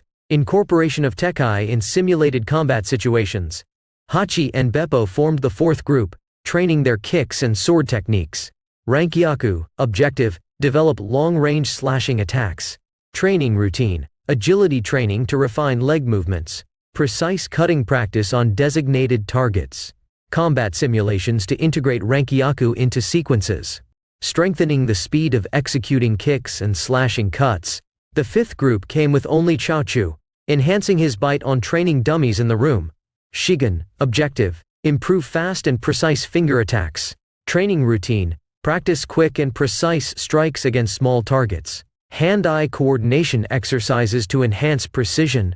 Incorporation of Shigan into close-quarters combat sequences. Specific training to strengthen fingers and hands. Lastly, Nojiko will be developing her flexibility. Kami-e, objective: perfect the dodging technique and body flexibility. Training routine: flexibility. Daily stretches to improve muscle flexibility. Yoga practice, or similar techniques to increase elasticity. Twisting and bending exercises to adapt the body to agility. Dodging, fast dodging drills against simulated attacks. Use of moving objects to enhance the technique. Combat simulations with varied opponents to test dodging. Coordination. Training to improve coordination between vision and movement. Agility exercises to increase quick response to stimuli. Dodging practice in various environments for adaptability. Speed, short distance running drills to increase speed. Integration of Kami-e into fast and dynamic movements. Combination of dodging and counterattacks to enhance effectiveness. Inspired by his crew's determination, Luffy implemented an intensive training routine to enhance each member's specific skills. With the addition of extra gravitational force to the training room, the atmosphere was electrically charged with the promise of progress and development. In the coming days, this rigorous training would become the daily routine of the Straw Hat crew, a conscious choice, as they opted to return to the center of the East Blue instead of advancing to Logtown and the Grand Line. Luffy guided his crew through this intense training process, preparing them for the future challenges that awaited in the Grand Line. As the Black Pearl sailed towards the next marine base, the atmosphere on board was tense and expectant. Smoker, using the Den Den Mushi, communicated with Fleet Admiral Sengoku to report the capture of the pirates and the evidence of their crimes. "We've captured them all, Fleet Admiral. We have substantial evidence and many documents supporting the reported crimes," Smoker informed with a frustrated expression. An irritated voice resonated from the other end of the line, expressing indignation at the acts committed by the pirates. "Damn that Nezumi and his crew. It's a shame they're dead, or I would have dealt with them myself." Facing the situation, Smoker inquired of his superior about the next steps. "What can we do?" Sengoku, still annoyed with the situation, replied, "It's annoying, but it seems those pirates were right. For now, let them go." Sengoku's decision reflected concern about the repercussions of crimes committed by a marine base in the East Blue. The threat made by a rookie pirate also weighed on his mind, creating a humiliating situation for the Marines. For now, the choice was to let the Straw Hats continue on their way, postponing potential future actions, while the Marines dealt with the internal consequences of this episode. "Let them go, are you sure?" Smoker expressed disbelief at Sengoku's decision. "Return to Logtown. Someone is heading to this sea and should already be arriving through the calm belt itself. He'll resolve this quickly." "You don't need to worry about it, Smoker," assured Sengoku. With a resigned huff, Smoker accepted the order, even without much choice. However, before departing, Sengoku requested information about the Straw Hat crew. "Before that, explain to me about the crew, as there's a chance this person may not be able to capture them. I want a report already, as we need to increase their bounties," demanded Sengoku, as Smoker returned to his ship. According to the sailors at this base, these pirates launched an attack upon approaching. The power of the cannons on their ship was undoubtedly superior to the Marines in this sea. Smoker began his explanation, detailing the recent events. "The prisoners and naval criminals said everyone passed out as soon as the group arrived." "What? Could that be Haki?" Smoker was incredulous upon hearing the news, and didn't hesitate to share it with Sengoku. "Let them go, are you sure?" Smoker questioned Sengoku's decision to let the Straw Hats go. "Return to Logtown. Someone is heading to this sea, and should already be arriving through the calm belt itself. He'll resolve this quickly. You don't need to worry about it, Smoker." Sengoku instructed Smoker, making it clear that the situation was under control. "All right," Smoker huffed, with no choice. "Before that, explain to me about the crew, as there's a chance this person may not be able to capture them. I want a report already, as we need to increase their bounties." Sengoku requested information about the Straw Hat crew, indicating that bounties could be adjusted. According to the sailors at this base, these pirates launched an attack upon approaching. The power of the cannons on their ship was undoubtedly superior to the Marines in this sea. Smoker began to report the recent events. "The prisoners and naval criminals said everyone passed out as soon as the group arrived." "What? Could that be Haki?" Sengoku exclaimed with surprise, concerned about the possibility of Haki being used by the Straw Hats. "This is much more terrible than I imagined. They're already a threat. I need to know more." Sengoku's voice caught Smoker off guard, but he continued to give his report on the situation. "When we arrived at the Kokoyashi archipelago, we quickly realized that there had been a battle on the island where Arlong had established himself. According to the surviving fishmen, only one member of the Straw Hat crew took down all of Arlong's pirates, and it wasn't the captain." Smoker began sharing his team's discoveries. "When I asked the captives, former companions of Arlong, they said that when the fight was almost won, a giant monster appeared. Some had hallucinations that, in reality, there were two monsters fighting each other in the midst of the chaos, changing the landscape of that island forever." Smoker revealed the disturbing account from the former captives. "From what I heard and saw on the island, it's very likely that this fishman is right. About a large landmass, forests and even mountains on the island were devastated by the battle. And there were giant footprints on the ground, according to my subordinates," he continued, expressing reluctance in the face of the magnitude of the event. "Garp, you damn it, what kind of monster have you created?" Sengoku couldn't help but mutter, reflecting on the possible implications of this overwhelming power beyond the understanding of the East Blue. Tell me how they captured you, considering you have a logia. Sengoku was concerned. I don't know. The pirate captain called a woman to fight me. She had horns and was almost as tall as an admiral. A second after she started walking, she looked annoyed and disappeared, and I couldn't even react when I lost consciousness. He said, a bit embarrassed. So there's a user of Conqueror's Haki and Armament Haki among them at least. Damn, Garp had better deal with this potentially threatening group before they reach the Grand Line. I feel like this group is even more dangerous than what we're seeing in the reports, Sengoku growled, feeling that this group was much more dangerous than he imagined.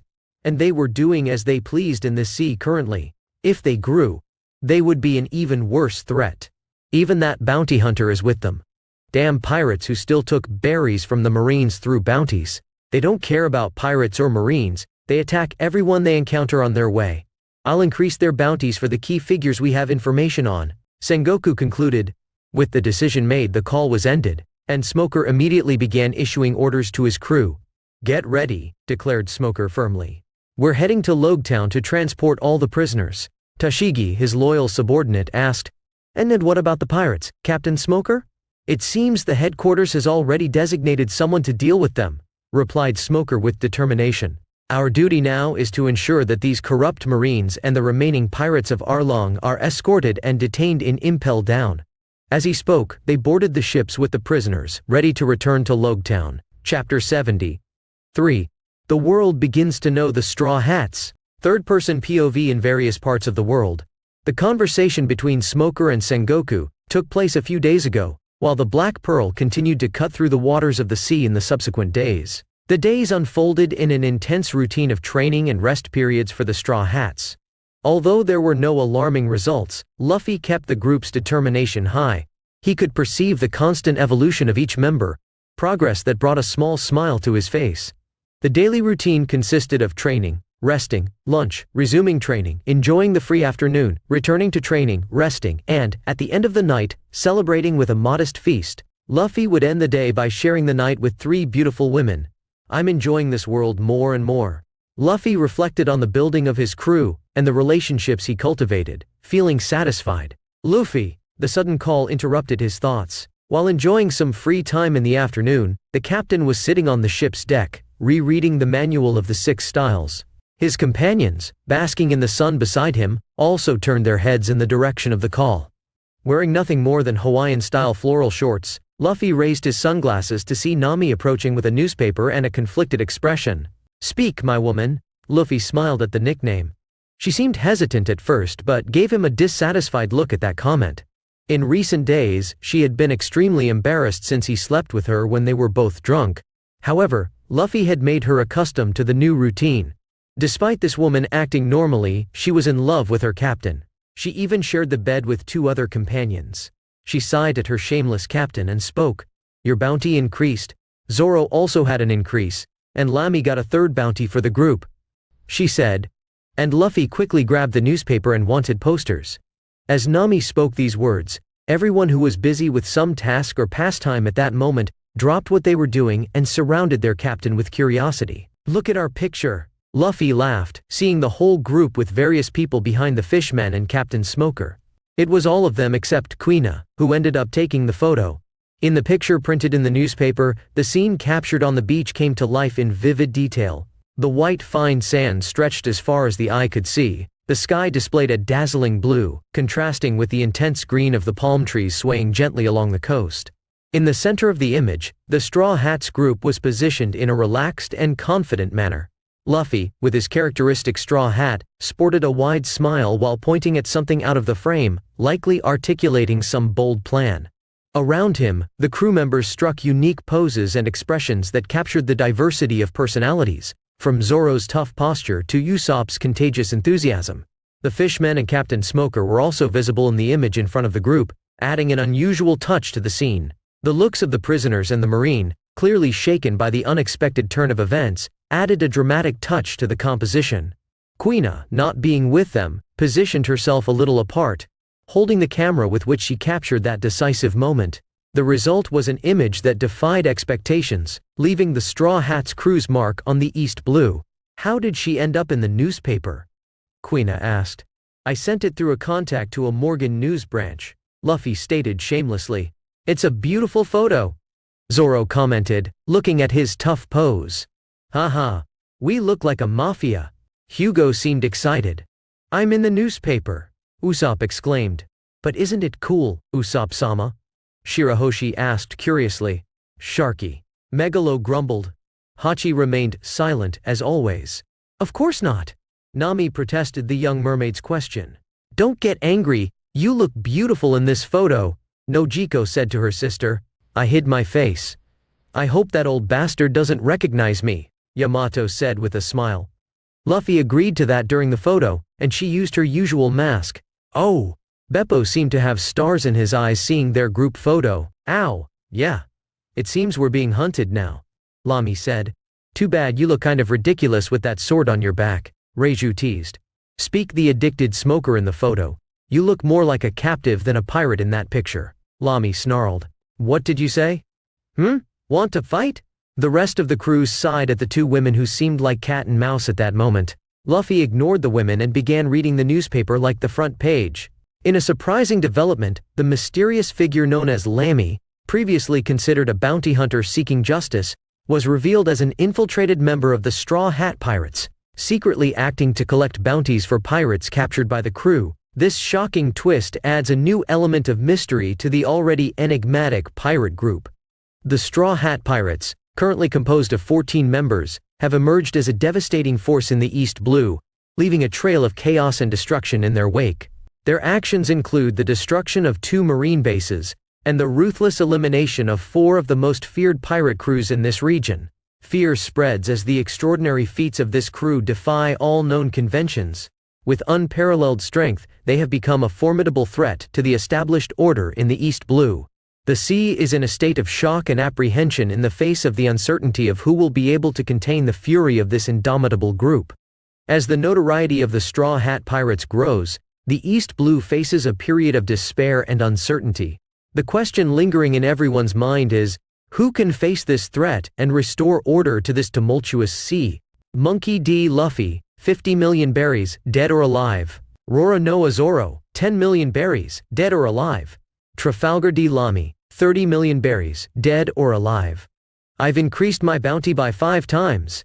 Now I'm the most wanted pirate in this sea. Luffy laughed, radiating contagious joy. Not bad, but I still only have 10 million. Zoro complained, examining his own wanted poster. At least you have one, Beppo commented, looking at Zoro's poster with a bit of envy. I don't know how this serious woman has one, and I don't, Reiju expressed her frustration, somewhat irritated. I was a bounty hunter. It's clear they're annoyed with me. But you're not even important enough to have one, Lamy teased, with a mischievous smile. Do you want to be kicked into the sea? Reiju snarled, preparing for the confrontation. Wanna try, inconsequential woman? Lamy retorted, initiating a chaotic clash of kicks and sword strikes, with Lamy using her fencing, and Reiju employing her agility and combat footwork to defend and attack. It was after an hour that the women stopped fighting, and Usopp shouted from the mast, "Land ho!" he said, and Kuina almost jumped as Nami informed them that they were close to her homeland, her father's house. Meanwhile, the news in this newspaper was spreading to the far reaches of the world, reaching an island with the peculiar shape of a gigantic skull. In this sinister place, a man known as one of the 4 dreadful emperors watched the newspaper with evident disdain. It was the second time in a few days that a group of young pirates appeared on the front page of Morgan's News. Is there nothing else interesting to show in the newspapers? Why is there a picture of that bunch of brats on the front page again? The emperor questioned, displeased with the apparent insistence of the newspaper in highlighting this specific group. What makes this bunch special? They're not even in the Grand Line. Kaido grumbled as he lifted his gigantic sake up to his mouth, expressing his lack of impression with the notoriety of the mentioned group. It seems Morgan is out of subjects. King commented beside, crossing his arms indifferently. Who is this? Kaido looked at the image with an initially disinterested expression, but as his eyes examined details, curiosity seized him. His piercing eyes scrutinized the figure in the photo, a person with white hair, wearing Wano-style garments, and a mysterious mask enveloping the head. At first, he thought of a little brat seeing this, but he dismissed the possibility, internally denying the idea that it could be her. However, as he fixed his gaze on the image, he noticed familiar nuances beginning to emerge. The stature, The outlines of the clothes, everything aligned in a haunting way. Could it be? No. That brat disappeared a few weeks ago. There's no way he's in the East Blue with a bunch of rookie pirates. A shadow of sadness crossed Kaido's colossal face as he remembered his daughter. Memories flooded his mind, and the initial look of disinterest gave way to heightened attention. Kaido vented in a guttural cry, tears streaming down his imposing face. The furious expression gave way to a complex mix of emotions, from anger to paternal concern. Onlookers watched cautiously, already familiar with the repetition of these turbulent scenes in recent days, fully understanding the generally grim outcome that followed. "Damn brat! Yamato, how the hell did you manage to escape from your old man?" Kaido bellowed, his voice echoing through the area. Tension hung in the air as he poured out his frustration and anxiety over his missing daughter. King, positioning himself as the intermediary and the only one capable of calming Kaido's turbulent emotions, tried to offer solace. "Don't worry, Queen and Jack are searching all over the New World for Miss Yamato. She'll be found soon." King sought to dispel the dark clouds enveloping Kaido, well aware of the issues that had arisen since the news of Yamato's disappearance spread. It's a shame that King wasn't interested in the newspaper. In King's attentive eyes, if he had directed his attention to the photo, he would have promptly recognized young Yamato, even under the mask, as part of that peculiar group. Unlike Kaido, who resisted the idea, King, knowledgeable of the situation, would have identified her presence immediately, capturing details that transcended the physical barriers of the mask. On the majestic Cake Island, where extravagance and opulence were the norms, a commanding and grandiose woman expressed her displeasure at the news presented in the newspaper. "Tisk, just rookies in such a weak sea. Call Morgan and tell him to publish more interesting things on the front pages of the next newspapers. Also, send an invitation to the next tea party next week." The woman's voice resonated through the location, echoing among the refined confectionaries and sugar sculptures, leaving a touch of disdain in the air. "Yes, Mama." The fearful and hurried servants promptly obeyed the orders, aware that failing in execution could result in unpleasant consequences and disrupt the harmony on the island of eccentricities. The woman, in turn, observed the frantic action around her with an imperious gaze, ensuring that her will would be carried out without delay.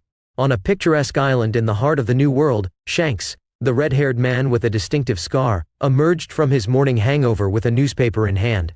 His eyes quickly scanned the headlines, and an expression of surprise and satisfaction formed on his face.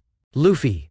The redhead's shout cut through the air, attracting the attention of his scattered crewmates in the area. A man beside him, calm while smoking a cigar, commented nonchalantly, "It's the brat.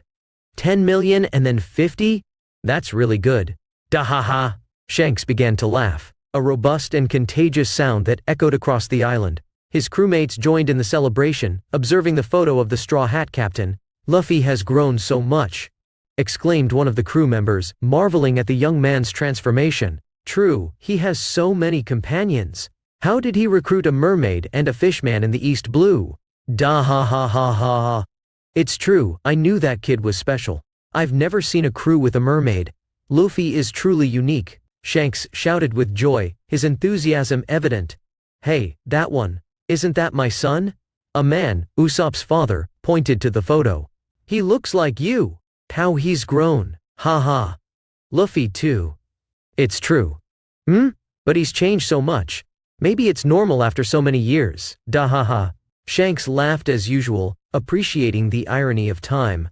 "Let's have a feast," he announced, renewing the energy and excitement in his group. "Yes, Captain." The members responded, ready to celebrate the Straw Hat's rise. On a boat sailing through the turbulent waters of this chaotic sea, a blond man with a pineapple-shaped head excitedly displayed a newspaper to his imposing father. "Pops, this is Ace's brother," the man announced, waiting for Whitebeard's reaction, whose laughter resonated across the deck. "Gula la la la la, these brats are bold these days in the sea." Whitebeard couldn't contain his laughter, revealing an expression of admiration for the youngster's audacity. "Pops, there's a mermaid among them." Vista, scrutinizing the photo attentively, brought additional information. "Could it be the mermaid Princess Neptune told us disappeared a few weeks ago, and we're looking for her and any information in our territories?" Fossa, concerned, commented while savoring his cigar. "It can't be her, she's 17 meters tall. Wait, can't this be the red-shirted shark that Neptune described? Apart from the size, everything indicates it's the mermaid princess. How did she shrink so much with that shark?" Jozu pondered, intrigued by the discrepancy in dimensions. So, she's in the East Blue with Ace's brother? Vista concluded with a question, his mind quickly reasoning. Call Ace, he should be in the first part of the Grand Line, I'm sure he'll find the brother. While he hunts down that traitor, he must inform us why his brother is with Neptune's daughter. Marco, the 1st Division commander, proposed immediate action. Whitebeard, the leader, just nodded in agreement. Some members of the 2nd Division were already contacting Ace, who was pursuing Teach in the dangerous waters of the Grand Line. On a distant and gloomy island in the New World, Doflamingo, the extravagant and sinister Shichibukai, lounged on his luxurious throne in the heart of his castle. The atmosphere around him was laden with an intimidating aura, with shadows dancing on walls adorned with luxurious tapestries. Doflamingo's sunglasses, gleaming under the candlelight that illuminated the dark environment, focused on a specific image in the newspaper he held with peculiar elegance. His disdainful smile highlighted the sinister pleasure he felt while observing the picture of Trafalgar de Lamy, the mysterious woman whose wanted poster now occupied the pages. Bofufu. It looks like you've finally decided to step out of the shadows, Lamy, Doflamingo murmured to himself, letting out a malicious laugh. His eyes gleamed with anticipation as he continued to gaze at the woman's image in the newspaper. While his glasses reflected a specific woman in the photo, he opened a wide smile. Fu. I can't wait to meet her and make her use her fruit so I can obtain immortality. Fu. The man laughed like a madman in his castle. Elsewhere, beneath the sea, the Fishman Island, located in the depths of the ocean, revealed a stunning underwater spectacle. In an ethereal and translucent environment, the underwater city stretched along vast, colorful coral reefs and lush marine gardens. Buildings were made of water-resistant materials, showcasing intricate architectures and adornments carved from shells and corals.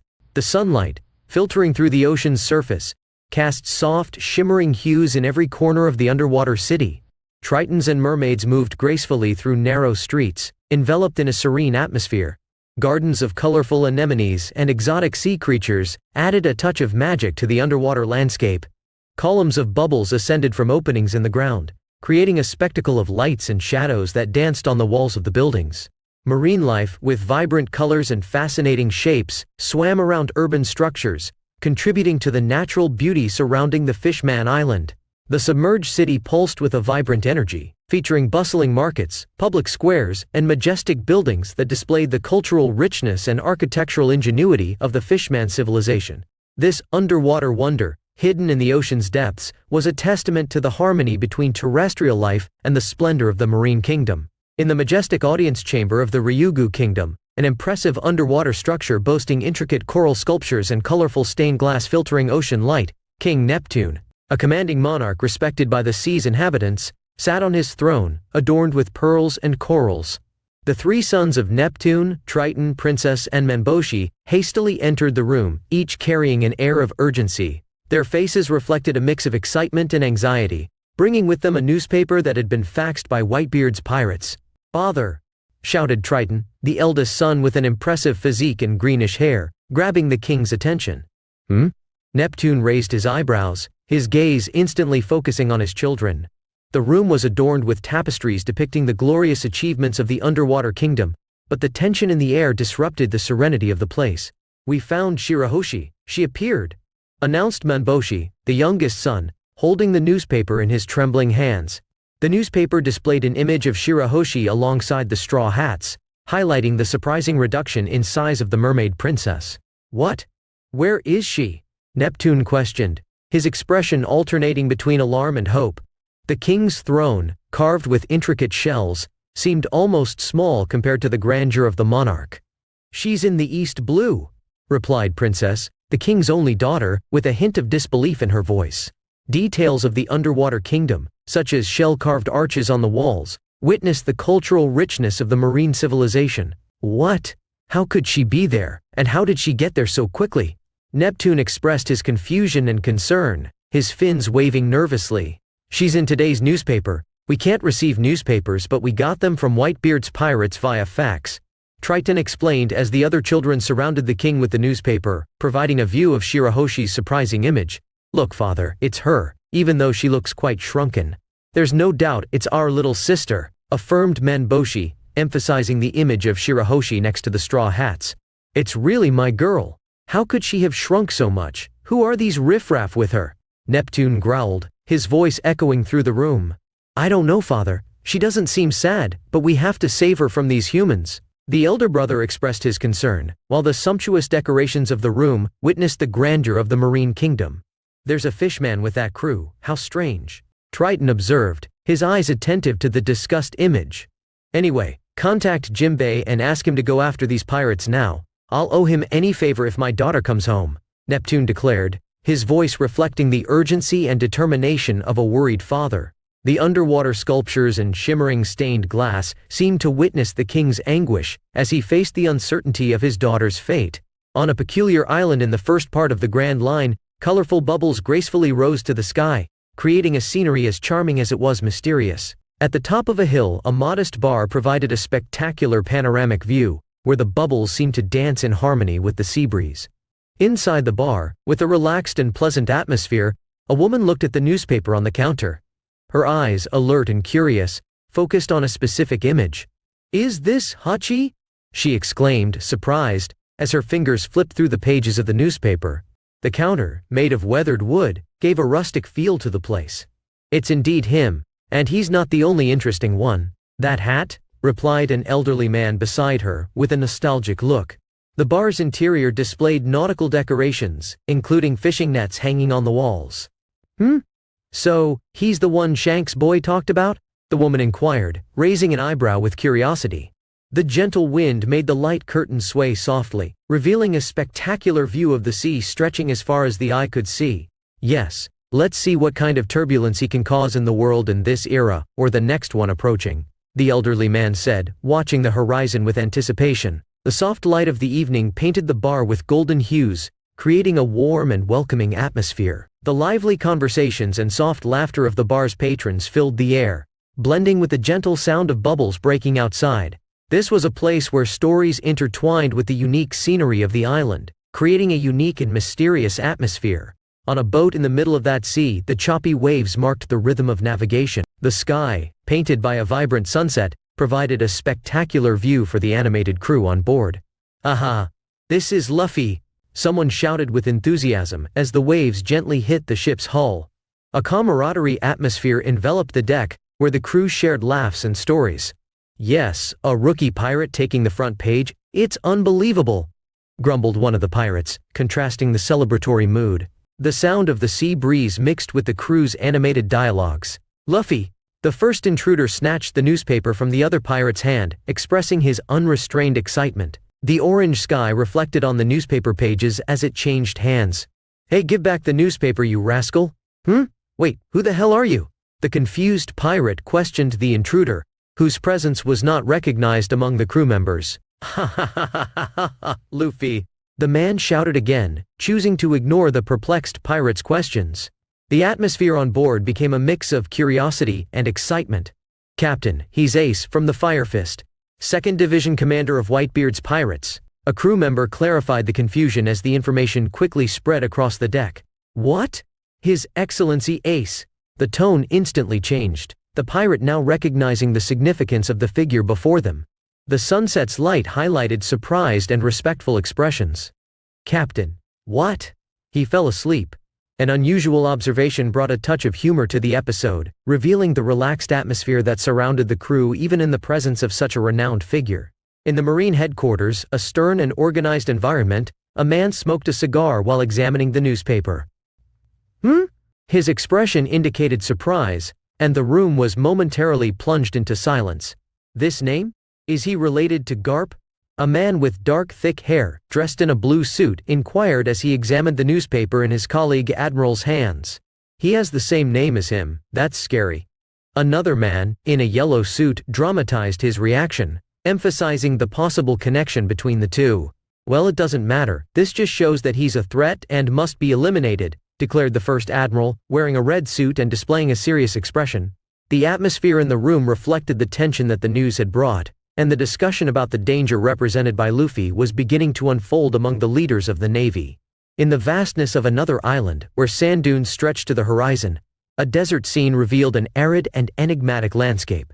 The scorching sun hung in the sky, casting long shadows distorted by the contours of the dunes. Amidst this panorama, a mysterious figure walked gracefully, their silent steps marked only by the gentle whisper of the sand beneath their feet. The wind blew, lifting small dust whirls that danced around them, as if obeying an invisible command. Suddenly, a female voice echoed in the desert, filled with surprise and interest. 2DS on one ship? How interesting, she murmured, her words blending with the wind that carried the essence of mystery. The figure, dressed in a cloak that seemed to merge with the nuances of the sand, revealed only elusive outlines of their presence. Their midnight black hair flowed gently in the breeze, adding a touch of elegance to the enigma they represented. While the dunes stretched as far as the eye could see, the mysterious woman remained immersed in her own thoughts, contemplating something that transcended physical sight. Something connected to the destiny that enveloped those marked by the D in their names. Near the imposing reverse mountain, where clouds hovered as silent witnesses, the atmosphere was charged with latent tension. The scene stood out with towering rock formations and shadows cast over the area, creating a sinister environment. As the world moved in its complexity, a man with an astronaut helmet, whose face remained hidden under the metallic protection, found himself in the midst of this peculiar panorama. The gleam in his eyes revealed excitement, and a trail of snot escaped from his nose, adding an extravagant note to his figure. Is this the mermaid I heard in the CP5 agent's call? I want her, he exclaimed, making clear his interest in the mysterious mermaid whose name echoed in an emergency call from CP5. His desire was palpable, as if the mere mention of the aquatic creature had ignited a consuming flame within him. The man, immersed in his own ambition, recalled the information received during the emergency call. Details about the presence of the mermaid accompanied by her guards. Reverse Mountain, with its majestic contours, served as a backdrop for this unusual scene, creating a contrast between the natural grandeur and the singular determination of the man with the peculiar helmet. All that propelled this individual was the obsession to possess that mermaid, as if his own destiny was intertwined with the unrestrained pursuit of something that transcended the boundaries of the ordinary. The air was imbued with the intense energy of that moment, as the man, driven by his own ambitions, prepared to act in ways that only time would reveal. Chapter 74. Shimotsuki Village, 01. Third-person POV Shimotsuki Village, East Blue. As Black Pearl approached the picturesque island dock, an atmosphere of anticipation and excitement enveloped the crew. The sun, dipping on the horizon, cast its golden rays over the scene, adding a warm touch to the imminent reunion. "We've finally arrived," exclaimed Zoro, his face revealing the excitement overflowing from his eyes as he caught a glimpse of his old island. Kuina by his side seemed a bit nervous, but Nami, in a friendly gesture, gently touched her shoulder. "Relax. I'm sure your father will be immensely happy to see you again. Yes, we'll soon see the master's face." Zoro displayed a confident smile, conveying reassurance to his childhood friend. "I've always wanted to meet that uncle. Let's go." Luffy spoke with enthusiasm, eager to explore the dojo and find Zoro's legendary master. The arrival of the pirate ship did not go unnoticed by the population of the small town.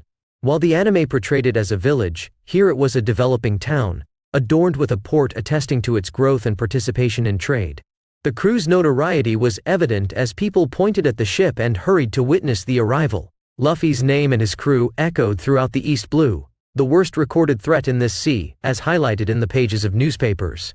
Tension swept through the town like a gusty wind when words like "pirates" and "intense the straw hats" echoed through the streets. The villagers, gripped by fear, instinctively sought refuge. "Run, they're the worst pirates in this sea," shouted a resident, echoing the widespread sentiment. "Summon Master Kushiru," cried another, seeking protection under the possible defense of the respected local master. "Yes, he can defend us," agreed a third. As urgency drove people toward the dojo in search of safety, chaos ensued as Luffy and his companions disembarked from the Black Pearl. The captain, with his typical indifference, shrank the ship and stored it in his pocket, an act that only increased the villagers' already stunned bewilderment. As they walked through the town, the commotion around them was palpable. Shops were hastily closed, windows were locked, and people ran to take shelter in their homes. "I guess it's a scene we should get used to," Luffy murmured, observing the chaos unfolding around him. It was a new experience for the Straw Hats captain, who, despite his pirate history, still marveled at people's reactions to his presence. Kuina watched the city with complicated eyes, a sight that harked back to her old home of years ago, or rather, that persisted only in her memories. The short period from her death until now seemed like an eternity for the girl. Surprise stamped her face as she witnessed the transformations and growth of the place. What was once a small village now expanded like a forming city. The passage of years since her death was evident, and anxiety grew as she approached the reunion with her father. What will he say when he sees me? He won't believe I'm his queena, she thought. Uncertainty reflected in her thoughts. As they roamed the city, it didn't take long for a group of sword-wielding individuals to enter the scene, blocking the group's path and spreading fear among the population. "Straw Hat Pirates! How dare you come here? We'll arrest you!" exclaimed some young ones, approaching Zoro's age. Tension was created at this moment. "Wait, Lin, Master Kushiru said Zoro might be among them, and told us to know their intentions before confronting them," said another youth beside him, his tense face expressing concern. Lin hesitated for a moment, processing the information. "Yes, it's true. Is Roronoa Zoro among the group?" she shouted to them.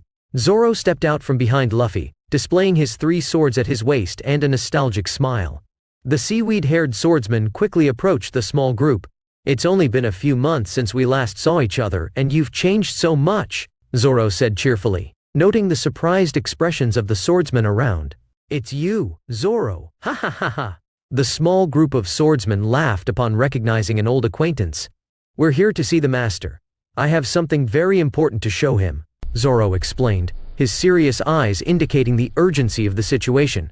The men exchanged glances, contemplating the best approach in the presence of the pirate crew at the dojo. They also believed that, besides Zoro being with them, Master Kushiru could easily handle the group if they wanted to cause trouble. "Come on, Zoro. The master is already waiting and is quite worried about you. You disappeared after taking the wrong path to your dojo," one of them said, with a conspiratorial smile, and continued walking normally, unaware of the wide-eyed looks from Luffy and the others. "Wait a moment," Luffy quickly shouted, gaining everyone's attention. "Are you saying Zoro took the wrong path to the dojo and ended up in the sea?" Luffy couldn't believe it, as Zoro had claimed he went to the sea on his own. He knew his swordsman had some directional issues, but this was beyond human limits. "That's right, we were worried for many days about Zoro's disappearance when we separated to meet at the dojo later.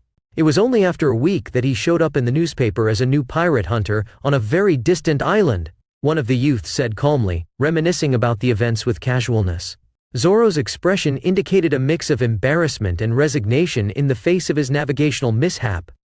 Luffy, Yamato, Shirahoshi, Megalo, Lamy, Beppo, Choo-Choo, Usopp, Nami, Reiju, Hugo, Nojiko, Hachi. Zoro could feel his face turning red at this moment, while Kuina, hidden from the other youths, looked astonished at her old friend, wondering what level of skill it took to get lost so grandiosely. "Ha ha ha ha ha ha ha ha ha ha ha." Luffy was the first to laugh in the midst of the silence that left everyone stunned. "Beef." "Ha ha ha." Yamato, with a wide smile and eyes shining with joy. "Sha ha ha ha ha ha ha." Nami, holding her stomach while laughing and winking at the others. "Eh heh heh." Lamy, with an infectious laugh and sparkling eyes. "Shishi shishi." Shirahoshi, laughing gently with her hands over her mouth. "Shar shar shar shar." Megalo, showing his sharp teeth in a content expression. "Rarer ar arara." Usopp, with a mischievous smile and shoulders shaking with laughter. "Zzzzzzz." Beppo, letting out an animated laugh and shaking his head. "Oh oh oh oh." Choo-Choo, barking cheerfully and jumping around. "Heheheheha." Reiju, with a sarcastic smile and an elegant laugh. "Ahahahahahaha." Hugo, laughing loudly and clapping. "Hilarious." "Akakakakakakaka." Nojiko, with restrained laughter but a glint of amusement in her eyes. "Nay." "Shishishishishishi." Hachi, emitting a soft laughter sound and shaking his tentacles. "It was an accident. I already planned to go to the sea anyway," Zoro shouted embarrassedly. "But you didn't even say goodbye to us." One of the young and old acquaintances of Zoro protested in the front group, crossing his arms with a disapproving expression while laughing at the situation. "Ha ha, Zoro, I've never seen someone start their journey because they got lost. You're truly unique," Luffy declared, releasing a contagious laugh and showing his broad smile. "Tisk." Zoro tried to ignore the group, even those who didn't interact much, like Hachi, were laughing at him. While they still laughed, the famous dojo finally entered their views, leaving the town center, where Kushiru made sure to remain in a more secluded corner. In front of the place, a few other members of the dojo were waiting for the group, looking cautiously at the arriving pirate group, as by now everyone on the island knew that the mighty Monkey D. Luffy, the most formidable pirate in the current East Blue, had arrived at the island's port. Why did you bring pirates with you? One of them demanded from the first group, pointing at Luffy and the others. Master's orders, and look there, it's Zoro, he's back. One of them spoke, and the others saw Zoro with great surprise, some with expressions of disbelief and others with joy.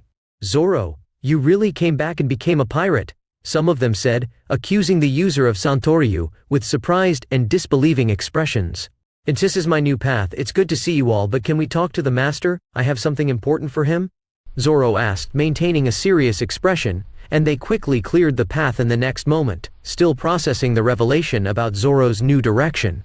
Zoro and I will go in first, after that I'll call Quina, Luffy instructed, with a determined tone, as not everyone would be able to talk to Kushiru at this moment. Luffy decided to have an introductory conversation before revealing the bomb. Luffy and Zoro entered the dojo.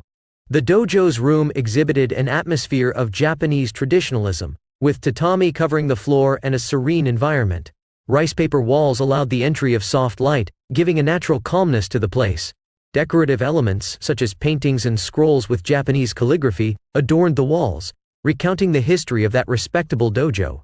In the center of the room, Kushiru was seated, kneeling on a futon, enjoying a cup of green tea.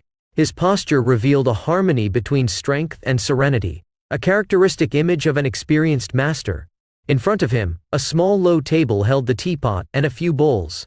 Luffy and Zoro entered the room, sensing the seriousness and history that permeated every corner. The subtle scent of incense floated in the air, contributing to an atmosphere of respect and concentration. The room was in total harmony with samurai tradition, providing a striking contrast to the bustle of the outside world. Kushiru, with his eyes half closed in meditation, emanated a calm and thoughtful presence. As he opened one of his eyes, revealing the depth of his analysis, the room seemed to respond to his control over it. Luffy immediately identified Kushiru as Quina's father, not only due to physical resemblance, but also the aura he carried. It was evident that this place was more than just a dojo, it was a sanctuary of wisdom and skill, where tradition intertwined with the present. Zoro, it's good to finally see you, and quite a surprise, your aura has improved a lot, and Wado Ichimonji seems much happier in its sheath since the last time we spoke, many months ago, he said, opening one eye and assessing his former apprentice. Then looking at Luffy, this guy is very calm, just like the character I imagined. I'm not sure, but he has some connection to my dad and the revolutionaries, but I doubt he knows about the relationship between Dragon and me. Luffy thought briefly, looking at the man curiously, maintaining his characteristic broad smile. It's good to see you again, master. Zoro smiled as he sat in front of him, displaying a mix of respect and camaraderie. Luffy just nodded and sat next to his swordsman to drink the tea, his eyes shining with excitement as he awaited the stories that would be shared. Tell me about your adventures and how you became so strong, Kushiru said calmly. But he was curious, attentively observing his former pupils. Zoro began recounting his adventures since leaving the island, becoming a pirate hunter to earn money for food, and how he met Luffy, omitting information about Quina. He detailed the battles, challenges faced, and victories achieved. He described his adventure on a pirate ship to this island. So, you faced Mihawk. Interesting, although even I wouldn't recommend doing something so reckless. But you survived and grew stronger. That's good, just be more careful, Kushiru commented, maintaining a serene expression, but his eyes betrayed a mix of concern and pride. I promised never to lose again. I will surpass him and become the world's strongest swordsman, the swordsman declared confidently, displaying determination in his expression. I'm counting on that. Kushiru smiled, conveying support to his former student, and turned his gaze to Zoro's captain. Seeing the newcomer from the sea, the infamous Monkey D. Luffy, Kushiru clearly perceived the formidable aura emanating from Luffy. The young pirate was more powerful than anything the swordmaster could imagine. The powerful aura of the group outside the dojo did not go unnoticed, surpassing even that of Zoro himself. If these groups were to clash, the island would be at the mercy of an imminent catastrophe. Fortunately, however, there was no perceptible hostility between them. Furthermore, Kushiru sensed a strangely compassionate aura directed at him from the renowned pirate group outside. Although one of the more subtle auras, it was as if he felt the presence of a ghost in his heart. However, the swordmaster quickly pushed aside this thought, knowing it was too painful a matter to address at that moment. Anyway, this pirate group is worth 90 million with their combined bounties, a big miscalculation by the Marines. Kushiru murmured internally, dispelling the last thought from his mind and the aura surrounding him. Now, my student said there was something important here, something tells me you're involved, Kushiru said, looking at Luffy with a penetrating focus. You could say that. First of all, nice to meet you, Queena's father, Luffy said calmly, causing an immediate somber expression on the sword master's face. Luffy didn't want to waste any more time here after hearing Zoro narrate his complete story. He didn't interrupt them out of politeness, but he wouldn't drag out the main topic any longer. The inside of the dojo remained in a tense silence as Luffy's words echoed. Kushiru, the swordmaster, stared at the captain of the Straw Hats with an expression that mixed disbelief and danger. Why mention my deceased daughter? I doubt you knew her over 11 years ago or before she was killed. He spoke with a dangerous tone, his features stiff, revealing the pain of remembering a painful past. Luffy, maintaining his composure, responded with a neutral voice. Maybe I didn't know her for more than 11 years, but I certainly spent time with her in the last few weeks. She's a good girl. You should be a proud father. Luffy's words echoed like a gentle breeze in the silent atmosphere, contrasting with the tension on Kushiru's face. However, the displeasure of the swordmaster became evident as he directed his dissatisfaction toward Zoro. Zoro, I taught you better than to bring someone to make dark jokes. Kushiru expressed his displeasure, emphasizing his disappointment with his former disciple. Calm down, master, he's not lying. I spent that time with her myself. My captain managed to bring her back. I know it's hard to explain, but she's out there. You can check for yourself. Zoro intervened, trying to ease the situation. The man stared at Zoro as if he had grown a second head. Not wasting any more time, Kushiru stood up, swearing that both Zoro and his captain would pay for this mockery. It was evident that he never expected such an unexpected turn of events from his trusted swordsman. The dojo corridor was bathed in the soft light filtering through the windows, creating a calm and tranquil atmosphere. The muffled sound of footsteps echoed as Kushiru walked down the passage, unaware of the revelations that awaited him. Upon reaching the dojo entrance, his eyes met with a group of stunned students, lying on the floor as if they had witnessed a supernatural phenomenon. In the center, an adult woman, with a mixture of nervousness and youth in her eyes, stared at the swordmaster. She appeared to be 22 years old, but her posture and expressions betrayed the uncertainty of someone younger, an 11-year-old girl. Quina! Kushiru's voice almost faltered as he pronounced his daughter's name. His eyes widened, and his face paled as if he had seen a ghost from the past that should remain dead. Hello, father. It's been 11 years, hasn't it? Funny to find out that I was dead all this time. For me, it's only been a few weeks. Strange, isn't it? Quina began speaking nervously, not daring to look directly at her father. Surprise and perplexity dominated her as she tried to articulate her words. Kushiru, still dazed, observed every feature of Quina's face. His mind struggled between reason and emotion, questioning whether he was seeing an illusion, a projection of his deepest desires. The students, now aware of the incredible twist, watched in silence as the atmosphere in the corridor became dense with tension and anticipation. Kushiru's heart pounded as he tried to process the unexpected appearance of his long-lost daughter. Kushiru's initially shocked gaze gradually transformed into recognition and emotion.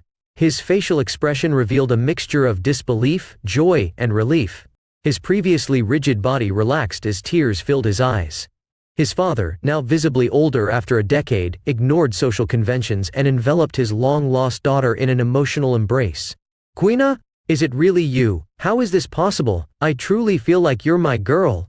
Kushiru's usually calm voice overflowed with emotion as he hugged his long-lost daughter. The dojo was still immersed in the unbelieving silence of the students, but the scene before them was living proof of a miracle that defied time. It's a long story, Quina said awkwardly, but let her emotions show with teary eyes. Chapter 75. Shimotsuki Village, 02. Third-person POV Shimotsuki Village, East Blue. The walls of the dojo reverberated with the emotion contained in the long-awaited reunion. The heavy silence that had hung over the minds of those present now dissipated, giving way to a narrative as unbelievable as it was moving. The presence of the Straw Hat Pirates captain, Monkey D. Luffy, permeated the atmosphere with an aura dense with mystery and power. Things settled down after the initial commotion, but curiosity and incredulity still reflected in the eyes of the dojo master, Shimotsuki Kushiru. His daughter Kuina, now alive after 11 years of absence, stood there, facing her father with a mix of nervousness and expectation. Inside the dojo, where the gentle scent of tea lingered in the air, the small gathering unfolded like a magical tale. The traditional tatami under their feet witnessed a moment that would transcend the pages of the island's history. Kushiru, the paternal and wise figure, lifted his eyes and fixed them on Luffy. Their gazes met, a portal between past and present. A connection between the lost daughter and the man who brought her back. Kushiru, with a deep and inquisitive look, directed his questions to the Straw Hat Pirates captain, Monkey D. Luffy, whose usually carefree expression now gave way to an unusual seriousness. "Is it true that you brought Kuina back with a unique artifact? Is that really possible?" Kushiru inquired, his voice betraying a mix of skepticism and hope, while his penetrating gaze sought convincing answers. The dojo master could barely believe the reality before his eyes. His daughter, lost for more than a decade, was there, alive and tangible. The once unattainable dream was gradually becoming a tangible truth, but Kushiru still longed to comprehend the depth of this incredible resurrection. "It's something like that, but I could only do it once, and I did it with Kuina, even though I was far from here," Luffy replied, his calm voice carrying a serenity that contrasted with the magnitude of what was being revealed. Doubts persisted in the master's mind. "And why Kuina? I'm sure you never knew her," he asked again, seeking to understand the reasons behind this peculiar choice. Kuina, silent, nodded, indicating that she shared the same uncertainties. This peculiar situation had been questioned by herself weeks ago, but the answers were as elusive as the mist that hovered over the ocean. "Because I believe in the girl's potential. She may be only 11 years old, but she can become a powerful swordsman, even as a girl. If you want to know how, I know this. Don't ask me because there are things I can't and won't talk about," asserted Luffy, his response resonating with unwavering determination. The dojo seemed suspended in time as the gravity of Luffy's words hung in the air. Silence settled, broken only by Kuina's uncomfortable movements in front of her father, as if each spoken word was carving uncertain paths. "What is your goal with my daughter?"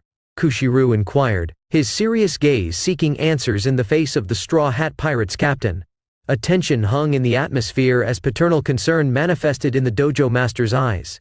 "I want to recruit her as a member of my pirate crew, just like I did with Zoro, of course. But don't worry, I won't force her to join. I used that valuable artifact to have more powerful and fearless people on the sea. But I would be disappointed if she didn't explore her full potential, staying in this weak sea, even if she wasn't in my crew," replied Luffy, crossing his arms with a seriousness echoing the captain's determination. "Do you really believe that, even though she's a woman?" Kushiru asked seriously, his words reverberating in the dojo. A slight discomfort filled the women in the group, but they remained silent, awaiting the captain's response. "I can't deny that biologically men are naturally stronger. But this world is a place of endless possibilities and dreams. Kuina can pursue her dream, and that's what I believe. Just as I trust Zoro and his potential, I believe in her," Luffy stated, his eyes fixed on Kushiru's, conveying unwavering conviction. A faint smile appeared on the dojo master's lips, a silent acknowledgement of the trust placed by Luffy. "With just that, you make yourself a better man for my daughter," he admitted, a touch of embarrassment coloring his words. The dojo, a training ground, and now witness to intertwined destinies, remained enveloped in a unique atmosphere, where past and future converged in the present, guided by the choices of one man and the promises of a pirate. The dojo remained imbued with the emotion of the reunion between father and daughter. Kuina, still processing the incredibility of the moment, whispered a soft "father," as if words were lacking in the whirlwind of emotions.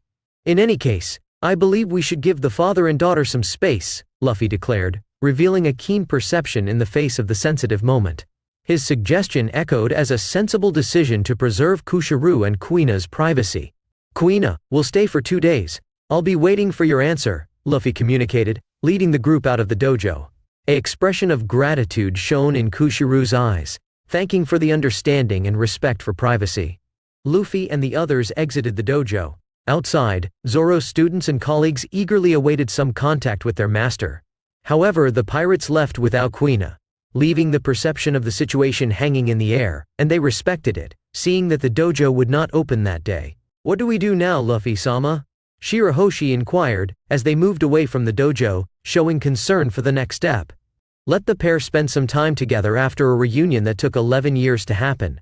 Meanwhile, let's continue with the training and enjoy the island tomorrow as a day off.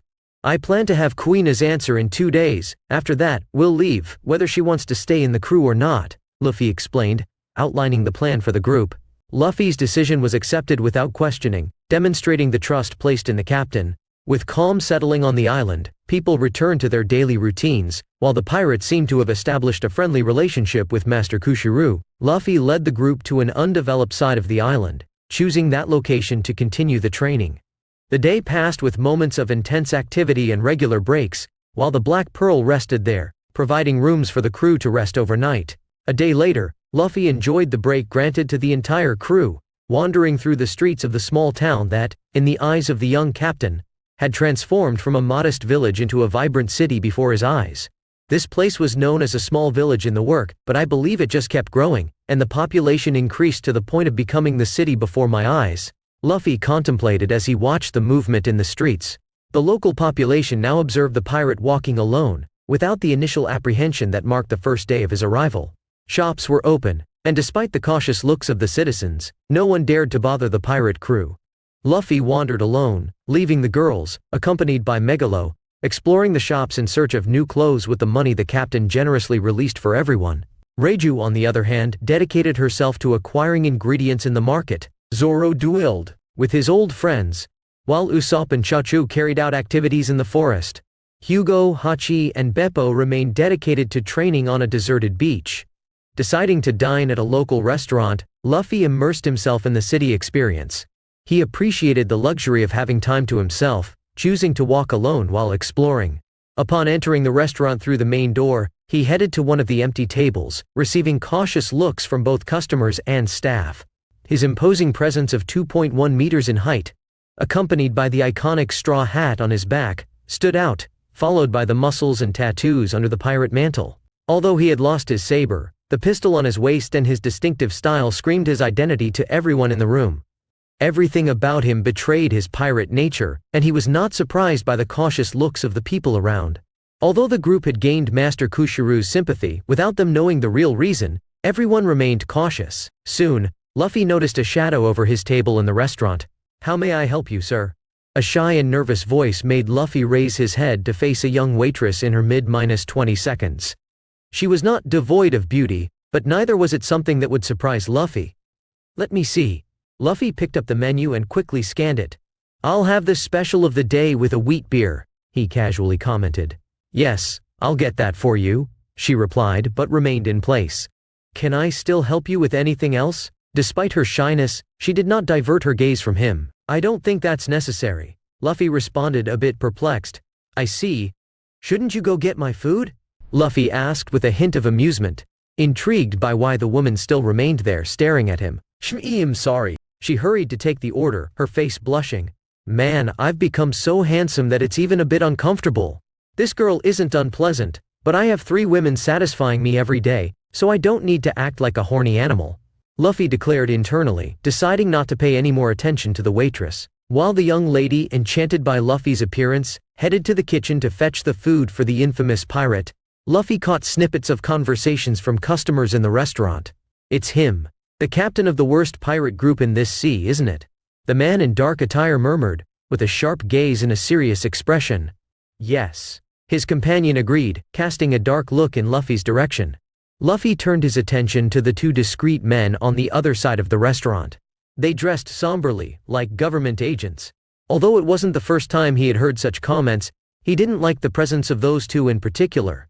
His instincts warned that something was being planned. "Endor contact is coming to the island right now," the first man said with a low, sinister voice, revealing a subtle smile. "How generous, a king paying so much for our services," the second man responded, with a sarcastic tone and a disdainful look. "Yes, but you know," the first began to say but was interrupted by the second. "Yes, they got in touch. The second man whispered cautiously, looking around to ensure no one was listening. Quiet, we can't talk about it. We've just done our job of tracking the crew and reporting their information. They should already be coming here, and we'll receive our reward without having to do anything else. The first man concluded, maintaining a cold and calculating expression. Luffy listened to the entire conversation in silence. It seemed that his group was being monitored by some king and someone even higher? How interesting. Luffy mocked himself. Although he wasn't worried, he couldn't deny his intrigue. He wanted to find out who these people were. Here, handsome pirate, I mean, sir customer. John had to pay attention to the waitress stumbling over her words and just sighed, grabbing his bottle of beer and enjoying a roasted venison that the restaurant had prepared for him. The captain of the Straw Hat Pirates remained calm, but his eyes indicated a spark of curiosity and alertness. While Luffy savored his meal, the pair of suspicious men discreetly left the restaurant, the door creaking softly as it closed behind them. After about 20 minutes of the meal, Luffy got up from the table, leaving the payment and a generous tip for the waitress. The silent atmosphere of the establishment contrasted with the internal turmoil of its customers, especially a woman whose sad gaze and broken heart reflected the loss of the man of her dreams, who left without even noticing her. The captain of the Straw Hat Pirates quickly located the two suspicious men, tracking them to a small ship that had just docked at the docks this morning. With impressive agility, he sprouted wings on his back without anyone seeing him, and Luffy flew through the skies, concealing himself with the powers of his Ifrit fruit as he approached the boat. He hovered over the small ship and landed silently on its deck. Luffy advanced with determination, entering the cabin door, and plunging into the darkness of the ship's corridor. His body, agile as a shadow, slid silently between the narrow walls of the corridor. The cabin, now shrouded in an atmosphere of tension, seemed to hold its breath in the face of Luffy's formidable presence. The internal environment was darkened, illuminated only by beams of light penetrating through the tattered curtains. Luffy found the room where the two men were, conversing and celebrating their future gains with past information. It didn't take long for their door to explode, and their recent visitor entered the room with a smile on his face. What? Who did this? It was me. Luffy's response echoed in the cabin as he entered through the door, a direct confession that sent a shiver down the men's spines. Luffy emerged from the shadows, his imposing figure now revealed by the smoke and debris hanging in the air. His gaze, as sharp as a sword blade, locked onto the two bewildered men before him. The captain of the pirates' expression, once relaxed, now reflected an intensity that showed in his smile, which could be anything but friendly. You. The incredulity in their voices betrayed sudden recognition. What do you want? Simple, heard some men whispering in that restaurant. Now I'm very interested in hearing the whole story. You know, I'm off duty and want a bit of excitement on this day. Luffy's menacing smile hung in the air, casting a sinister shadow over the men who began to pale in the face of imminent threat. What? We don't know what you're talking about. Leave, or we'll call the Marines. One of the men's bravado barely concealed the growing anxiety. Oh? If you're familiar with me, you know I've already taken down 3 Marine base commanders, leading to the destruction of 2 naval bases. Luffy's words echoed in the room. Each step he took increased the pressure, leaving the men in a state of panic. Without hesitation, Luffy began to interrogate them swiftly, each question a direct blow to the men's defense. 5 minutes passed in escalating suspense until… bang! Bang! The resounding thunderous punches echoed like confined thunder in the ship's cabin, creating a symphony of destruction that reverberated through the wooden planks. Each "ang-bang" was like a sentence pronounced by destiny itself, sealing the verdict of the captain of the pirates' decisive and ruthless hand. The ensuing silence hung in the cabin, a solemn moment that witnessed the swift and merciless execution. Luffy emerged from the cabin's shadows, his figure standing out against the dark backdrop. The lifeless bodies of the men fell like pieces of a puzzle that now completed with the captain's hands. Luffy exited the cabin after swiftly eliminating the 2 men. His thoughts turned into words whispered to the wind, entrusted only to the captain's ears. This is kind of ironic. They think that King was so bold, but they shouldn't be surprised knowing his personality. It seems that someone from the government, with the authority to command a monarch, is involved. Luffy's graceful leap took him out of the ship, his feet finding the safety of the dock. The smile persisted on his face. Looks like I'll be visiting that kingdom. Maybe I'll take the opportunity to see some old acquaintances. It will be very interesting to reunite with Dadan, Makino and the others. I have memories of them, but I feel a strong longing, and am eager to see them again in person. As Luffy walked away, the boat he had left moments before transformed into a purple pyre, fire dancing and expanding. People began to scream for a fire not long after. Chapter 76, Shimotsuki Village 03. Third-person POV Village Shimotsuki, East Blue. The crackling of purple flames still danced in the crew's memory when Nami, with her piercing gaze and dissatisfied tone, directed her question to Luffy. Luffy, do you have anything to do with that ship catching fire at the dock this afternoon? Her words were like sharp arrows, and anticipation hung in the air as everyone awaited the captain's response, even though they already knew the answer. Luffy in turn wasted no time in his typical irreverence. A playful smile lit up his face as he teased Nami, well aware that his antics wouldn't go unnoticed. Is my woman very curious? Luffy's banter echoed, eliciting some complicit smiles among the crew members. Even in the seriousness of the situation, it was hard for everyone not to be infected by Luffy's unique way of interacting with Nami, despite his sometimes explosive behavior. Stop joking and answer me. Nami wasn't willing to relent, keeping her gaze fixed on Luffy. The truth was implicit, but she sought to hear it from his mouth. Well, I met some interesting people, so I found even more interesting things. Luffy's smile was an unspoken confession, a clear indication that he was indeed behind the chaos at the dock. There was no denial, just a subtle revelation of his actions. Does Luffy always stir up trouble when he's alone? Nojiko, with her playful spirit, threw the question with a hint of amusement. Yes. The enthusiastic chorus of the crew resounded in response, revealing that, even with his craziness, everyone was accustomed to and, in a way, even expected their captain's antics. Night fell on the small town, and the crew found themselves on a secluded beach. The Black Pearl was positioned in the center of the sand, ready to serve as overnight shelter for the team. Everyone gathered around, ready to share a meal and discuss the day's events. What would these interesting things be? Curiosity shone in Yamato's eyes as she inquired about the recent happenings. Nothing much, just some information hunters and a possible order to catch us from a king of this sea. Luffy's response was given calmly, revealing that, despite the seriousness of the situation, he wasn't overly concerned about potential threats. Really? Are they strong? Zoro's expression indicated his interest in a possible challenge. I don't know, but I highly doubt it. If you want to fight tomorrow, feel free, Luffy offered, and Zoro nodded enthusiastically, ready to face any challenge that arose. Tomorrow, Queen Asama will give her answer. Luffy-sama. Shirahoshi expressed her concern, aware of the possibility that Queen might decide to part ways the next day. Yes, we'll get Queen's answer, deal with our pursuers, and set sail after all that, Luffy affirmed, outlining the crew's future plans. While Queen chose to spend time with her father, Master Kushiru, after so many years, uncertainty loomed over her decision regarding the crew. Do you think she'll accept or stay?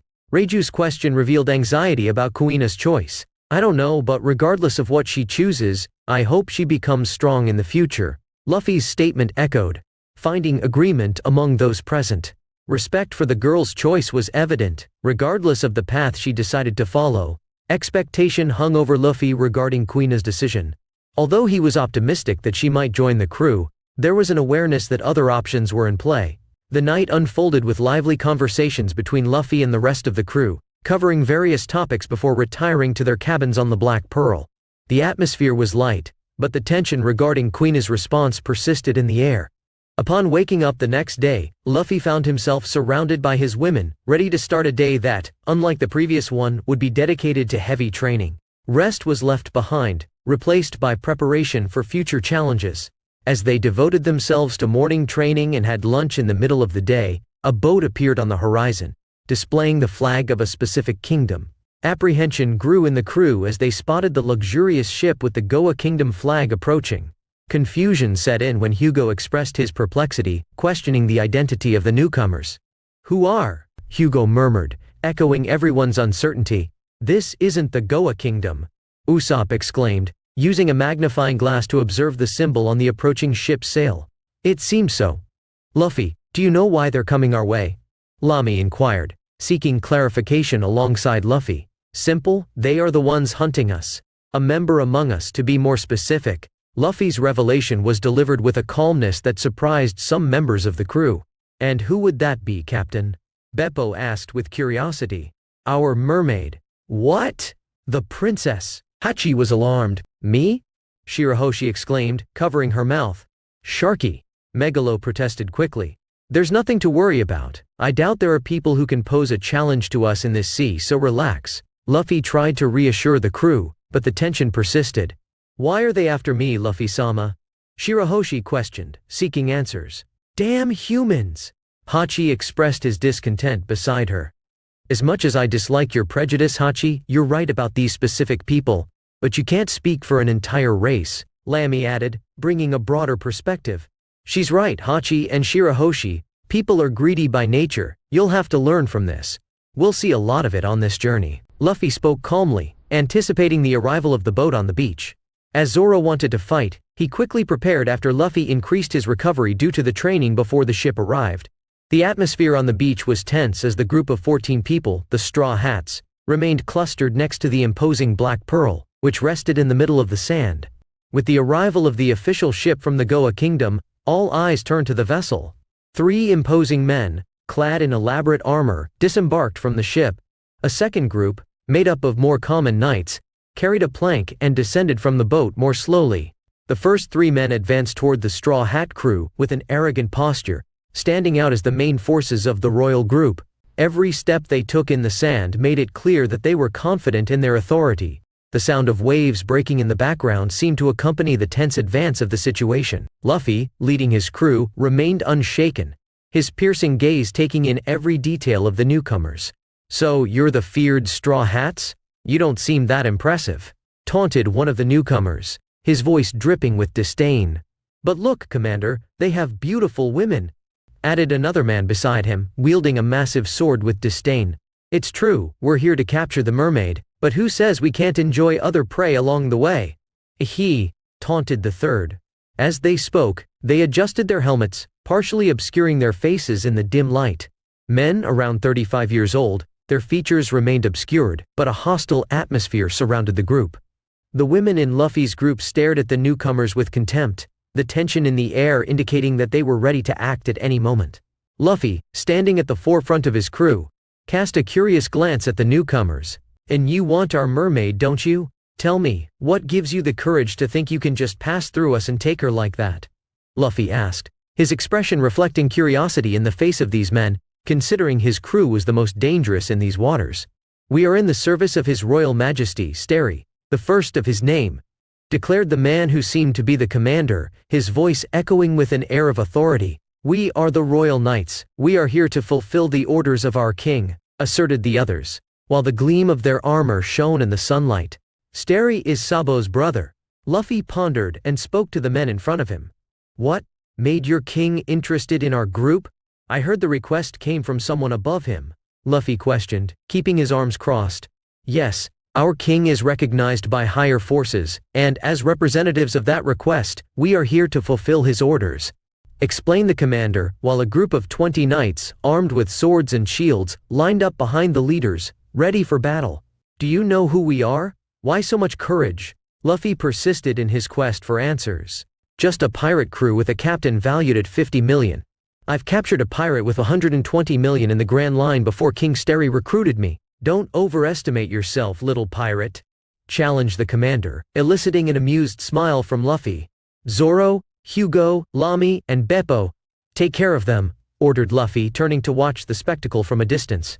The stage was set for a confrontation in the radiant sunlight. Most of the crew followed Luffy, while the remaining 4 stood firm before the group. Commander, it seems like they're underestimating us, observed a soldier at his side. True, but there's no need to get too worked up, we just eliminate these 4 and get the others, he said with simplicity. I expected something like, hand over the mermaid and we'll spare you, but it looks like I was wrong with all that cliché. It's good to see things different from the usual, haha. Luffy laughed casually, settling in to watch the fight from some rocks on the beach. Luffy-sama, will they be okay? Shirahoshi asked, visibly concerned. Don't be so scared. They'll handle it easily, so relax. Luffy reassured the mermaid's concerns confidently. The fight began as soon as Luffy uttered those carefree words, and everyone watched as the Royal Knights and the Straw Hat members engaged in battle. Chains? Exclaimed Nojiko beside Luffy. The one who called himself the commander seemed to possess a devil fruit that allowed him to release chains from his body. How interesting, this reminds me of the Uzumakis, commented Luffy. Who? asked Reiju beside him. Forget about it. Luffy preferred to quickly change the subject. The chains flew quickly toward the 4 Mugiwara members. There were 4 chains, moving at high speed, curving through the air. Zoro countered with his sword, but managed to repel with some difficulty. Lami activated her room, and switched places with a rock. Beppo was caught by a chain and yelled as he was thrown. Hugo was also captured, but held his ground with the strength of his imposing body. They seemed to have abilities, remarked one of the enemies, closely examining the Mugiwara's actions. That ability where the woman switched places seems dangerous. Shambles! Exclaimed Lami, raising a finger in a characteristic gesture. Beppo and Hugo, who were being held by chains, were swapped for rocks the next moment.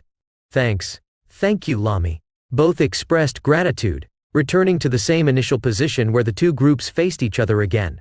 This is more challenging than we thought, but our orders are clear from His Majesty. We must fight with all our might, declared the commander. From his body, 10 chains emerged. Another knight from the trio had his body covered in metal, while the third wielded a massive sword, drawing it from the sheath.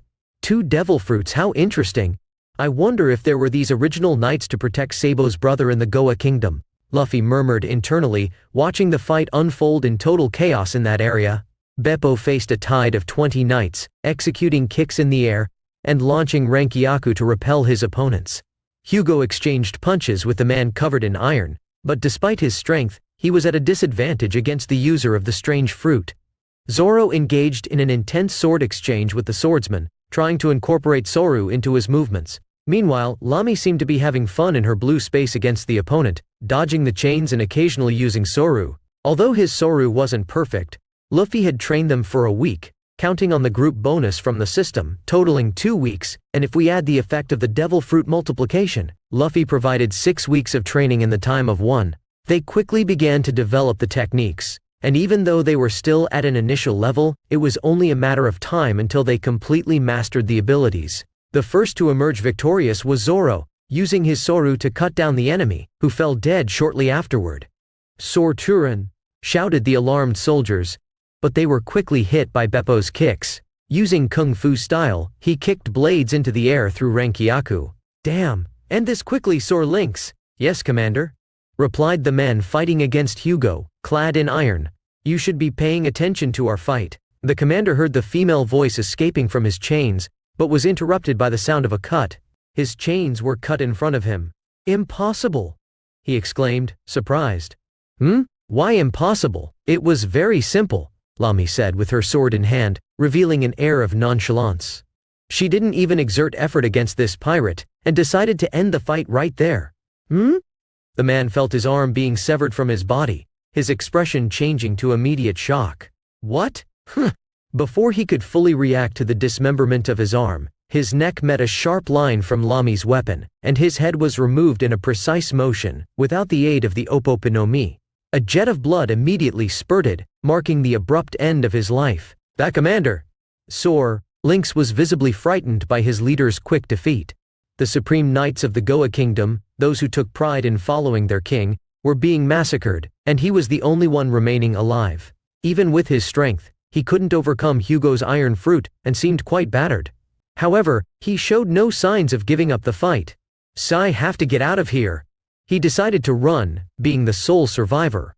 He never imagined finding monsters here, as this crew had only 90 million as a whole, and the captain hadn't even fought, finding all of this amusing from the start, like a show. Giving Hugo a punch and making him fly after a clash, he started running to the opposite side, but soon felt his legs being separated from his body. Lami, who had finished her fight and was watching the man, used her cut while he was still within her attack zone. "Ah, my legs?" The man was scared. Even though Lami had only removed his legs from his body without actually cutting them, the psychological blow to the man was strong after all. Who would want to see their legs being separated in front of their eyes? "Because they were made of iron," the man exclaimed in horror. "As if I couldn't cut iron." Lami taunted as she approached, her gaze meeting Luffy's. Luffy just nodded, and Lami used her sword to cut the man, ending any attempt at negotiation. "Wait, I can give you anything." Before he could finish, his iron head was removed from his neck, resulting in a spurt of blood and the abrupt end of his words and life. Chapter 77, Shimotsuki Village, 04. Third person, POV Shimotsuki Village, East Blue. Captain, it seems I lost that fight. Hugo looked embarrassed as he got up from the ground after the battle concluded. Luffy approached and placed his hand on the big man's shoulder. Don't be too down, that's normal for everyone. People are always weak at the beginning, and you faced a tough Akuma no Mi user. Just don't give up and focus on training to become even stronger. I saw you trying to use Tekai but it failed.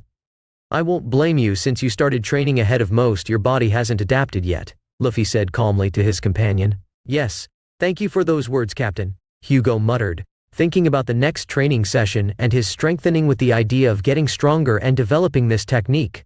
Anyway, it looks like Beppo didn't kill all of them. Good job, Beppo, Luffy said, observing 8 of those 30 knights still alive but heavily injured on the beach. I thought Beppo was kind, but he eliminated 22 people, and I must say he developed his technique with talent, even though he failed a few times in the fight. Luffy thought, surprised. Thanks, Captain, Beppo exclaimed a bit embarrassed. I'll clean up this mess, tie up all the knights still alive, Luffy said as he walked towards the dead. They had interesting Akuma no Mi, but I'll have to spend money to get them from the shop after they've been killed. It's not worth it. Although the chain's Akuma no Mi is even more interesting than the one that Marine Woman uses, I think her name is Rina. Luffy debated whether to take this Akuma no Mi that reminded him of the Uzumaki's power. 500 million. Luffy opened the shop and looked at its price. He instinctively looked at Nojiko, who could eat that fruit in a corner of the beach. No. It's not worth it. I have a better fruit for her when we get to Alabasta. Luffy reasoned and set aside the idea. He began to set fire to the bodies to clean the beach, making them all cremate along with their armor, which had no chance to resist the heat of Luffy's flames. Returning to his companions, he noticed they were all looking at the still-standing enemy ship. I like that ship. It's quite luxurious, Reiju said, looking at the Goa Kingdom ship. The luxurious ship of the Goa Kingdom was a true floating masterpiece. With an impressive length, it rose majestically above the blue waters of the East Blue, leaving everyone who saw it marveling at its magnificence. The ship's hull was of pure and shining white, glistening in the sun like a precious pearl. The bow was adorned with intricately carved hardwood, intricate details depicting scenes from the kingdom's history, showcasing past glories and the heroes who served it. The sails were immaculately white, and seemed capable of capturing the very essence of the wind. They were giant, like the wings of an angel, giving the ship impressive speed and a sense of freedom as it cut through the waters. The deck was made of hand-polished wood, smooth as silk, and adorned with expensive carpets and high-quality wicker chairs. Large glass windows, carefully cleaned and polished, adorned the sides of the ship, allowing a panoramic view of the ocean and sky. Crystal chandeliers hanging from the dining hall's ceiling radiated a soft and shimmering light, creating an atmosphere of refinement and sophistication. The ship's interior was equally splendid. The rooms were spacious and decorated with fine furniture, silk curtains, and valuable artworks. The dining hall was adorned with marble tables and chairs upholstered in luxurious fabrics, where guests could enjoy sumptuous banquets and opulent parties. On the upper deck, there was a sparkling pool, surrounded by wooden loungers and umbrellas, providing an oasis of tranquility and relaxation. The onboard spa offered beauty treatments and massages for privileged guests who wished to relax even further.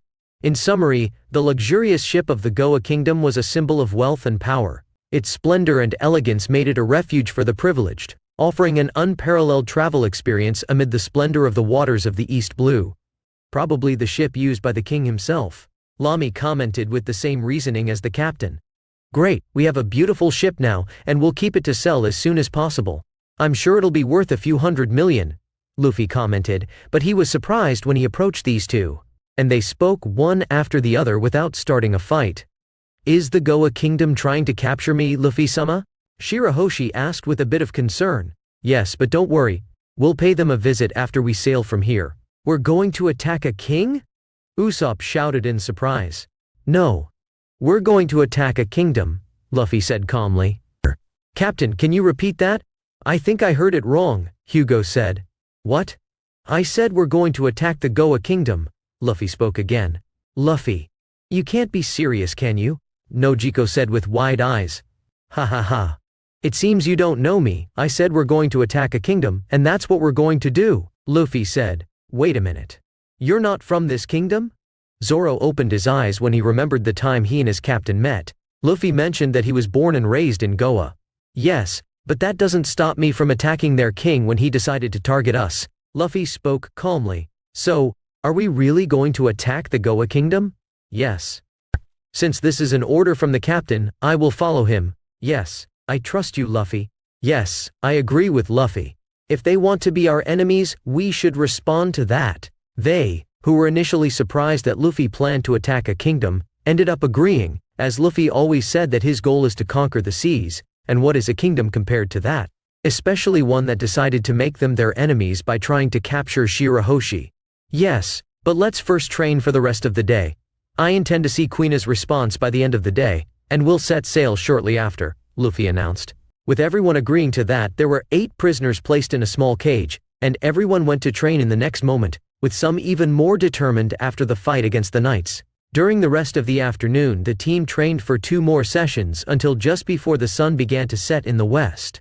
It was at this moment that Quina appeared on the beach, surprising everyone. Quina, we were already going after you, Nojiko said with a smile. Hello everyone. As you can see, this is my answer, Quina said as she approached with a backpack on her back and her sword at her waist. She had accepted to travel with them after spending a few days with her father. Her path with the sword asked her to follow them on the journey. That's great. Then welcome to the crew, Luffy announced with a laugh. System crew. Quina has joined as a member of your crew. That's great, Luffy celebrated internally. Ha ha ha ha ha. Welcome to the Straw Hat Pirates, Quina. I hope you know what you're getting into because it won't be an easy journey, Luffy announced with a big smile. I know very well what I'm getting into, she scoffed as she approached them. Quina approached and was greeted with a wide variety of smiles and greetings from everyone, congratulating her on officially joining the group. Luffy, my father would like to talk to you and even Zoro before we leave, Quina said after the meeting. It was understandable. Luffy knew that the man wanted to talk to him about his daughter, and Zoro, being his apprentice, wanting to exchange some last words of farewell or advice. The captain picked up the black pearl on the beach and threw it into the sea before setting sail. I would say I could go ahead, but Zoro might get lost, so let's go together, Luffy said, laughing, earning a grimace from the swordsman, and the duo set off towards the dojo. Arriving at the location, Luffy was greeted by Kushiru with a small smile in front of the place with some students. I want to talk to your captain first, Zoro. Can you accompany me, Monkey D. Luffy? Sure. Luffy followed the man, who led him to a hill with a tomb a little distant from the dojo. This was the old tomb of his daughter.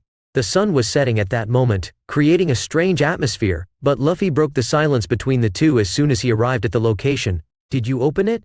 Luffy asked, surprised, looking at the excavated spot. It was Queena's idea. She really wanted to see what was inside, he said calmly. And there was nothing, right? Luffy already imagined the answer since Quina had been resurrected, and the original bones should have disappeared from there. No, I'm sure the body should be here, and it was never violated all these years. Luffy looked in silence, and the man sighed.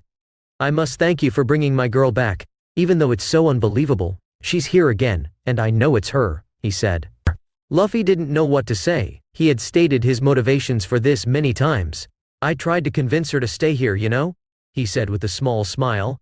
She said she had an unpayable debt to you, but I said I would pay for it myself and advised her to have a safe life, yet here she is, he continued. But she refused. She said she connected with you, that she really wanted to travel the sea and develop her swordsmanship in your pirate group and pursue her dream. I failed my daughter once. I don't intend to do it a second time, so I can only ask you to take care of her and help her with her dream. That will be done, uncle, Luffy said after his brief silence and smiled. You brought her back, so you have the right to take care of her from now on. She's already a member of my crew. Even if the world has to burn, I'll save anyone from my crew, Luffy announced. You even handed over the old and legendary lost sword, Tensa Zangetsu. Despite the curse, the sword is a great treasure and can easily be a substitute for Wado Ichimonji, he said. She needs a good sword to pursue her dream. He shrugged. Thank you. You're a better man than I am, and even a better father in the future. Well, I hope so. Luffy couldn't help but reflect on those words. The two's conversation turned to some general topics. In the next 10 minutes, Luffy took the opportunity to get some tips for training his swordsmanship, which is still at a very low level. After that, they descended the hill, and Queena's father talked to Zoro alone. Luffy didn't want to risk leaving ahead, so he waited for Zoro to return with him to the ship. As soon as Zoro returned, they set sail after bidding farewell once again to Master Kushiru. Returning to the ship, Luffy used his wings to go to the ship in the water, holding on to Zoro's shirt collar, much to the swordsman's discontent with the treatment. "So, are we leaving?" Nami asked. "Yes. Heading straight for Goa." "Is it really your home, Luffy-sama?" Shirahoshi asked curiously, recalling Zoro's words. "Yes, before embarking on this journey, I had never left the country," Luffy said, looking nostalgically at the horizon. "I won't fail to visit some dear people to me in that place," Luffy murmured. As night fell, the Black Pearl began to sail, heading in the opposite direction of Logtown, delving even deeper into the East Blue. Chapter 78. Plundering the Goa Kingdom 01. Third-person POV Shimotsuki Village, East Blue. As the evening descended, when the sun poured its golden rays over the horizon, illuminating the vast ocean in a magical way, the kingdom of Goa majestically came into view. Nestled on the coast of a lush and vibrant island in the East Blue, this kingdom, rich in history and opulence, seemed like a piece of paradise in that picturesque sea. The towering towers of the royal castle rose, taking on the pastel hues of the setting sky, causing its walls to shimmer like precious stones. The royal garden, filled with vibrant flowers and exotic plants, emitted a sweet fragrance befitting its reputation as the most dazzling in all the seas. The city of Goa stretched at the foot of the castle, with its narrow cobblestone streets and buildings that blended ancient and modern architecture. The inhabitants, dressed in elegant and vibrant clothes, looked like living art canvases as they paraded through the bustling streets. As night approached, magical lanterns lit up, bathing the city in a soft, golden glow. The music and laughter of a distant celebration could be heard, floating through the air like an invitation for anyone who wished to join in the celebration of life. However, behind this dazzling facade and its aura of prosperity, the kingdom of Goa hid dark secrets and deep inequalities. A king with cruel ambitions and a desire for power at any cost prepared to extend his claws over a precious treasure that would change the fate of all under the wrath of a powerful pirate in these waters. At the top of a hill, commanding a splendid view of the city, stood the majestic Goa Palace, an architectural masterpiece that loomed over the humble houses of the city like an imposing guardian. Its walls were adorned with sparkling white stones, extracted from the quarries of the surrounding mountains, giving the palace an almost celestial appearance under the setting sun. Massive columns, adorned with sculptures of mythological creatures, supported the grand entrance porch, a portal that whispered of grandeur and authority. Inside the palace, the corridors were lined with rare marbles and luxurious tapestries that told the story of centuries of reign. Crystal chandeliers hung from high ceilings, casting a golden glow on every step of those who dared to enter the royal precinct. At every corner, statues of past kings, sporting gleaming crowns and ornate robes, looked with an air of relentless judges, silent witnesses to the legacy of royalty. In the center of the grand audience hall, a massive ebony throne, studded with rare jewels, dominated the space. An imposing man who always had an arrogant face rested on this throne. His gaze was not as cold and determined as usual, a constant reminder of his power. Dressed in royal silk and velvet, he personified the pride and authority of a king who ruled with an iron fist. This man, known as King Sterry, was the monarch of the Kingdom of Goa, and was determined to maintain his position at any cost. His gaze fixed on the city spread out before him, he was not prepared to face a challenge that was coming to him from the sea, and could shake the foundations of his kingdom, and test his ambition to the limit. His expression was a mix of impatience and irritation, while his fingers incessantly tapped on the throne's arm. "No news of them? It's been 4 long and agonizing days," he roared, making the sound echo in the ornate walls of the hall. The courtiers and advisors, kneeling before the throne, trembled with the intensity of his anger. "Your Majesty," began the castle steward, a middle-aged man with a worried expression, "and we lost contact with all of them as soon as they set out in pursuit of the target." King Sterry clenched his fists, his nails scraping against the jewel-studded arms of the throne. "Cursed. After all the hard work and fortune I invested in obtaining the devil fruits, they simply vanish before me?" The steward tried to calm the king, despite his own unease. "Your Majesty, I believe it is too early to conclude such a thing. They are loyal to you and the kingdom, and their strength is unparalleled in this sea. There is no one who can challenge the power you entrusted to them." Sterry pondered for a moment, his brows furrowed. "You might be right," he finally admitted, the fury slowly giving way to a more contemplative expression.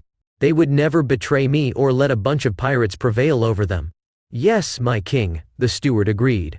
"It's possible they encountered some communication mishap." They are skilled and loyal. I'm sure they will return soon with news of success. King Sterry nodded, appearing for a moment calmer and more reflective. However, the shadow of concern still hung over him, knowing that future events could shape the destiny of his kingdom irrevocably. Suddenly, everyone in the audience chamber was startled by the familiar pero pero pero echoing from a corner of the room. It was the characteristic sound of den den mushi, the snails used as phones in this vast and intriguing world. Finally, are they in contact because they have the mermaid? Sterry exclaimed, his voice laden with expectation, while his gaze fixed on the den den mushi. His hand reached eagerly towards the device, as if wanting to grasp the news with his own hands. The persistent sound of la pero pero pero continued, filling the room with an aura of anticipation.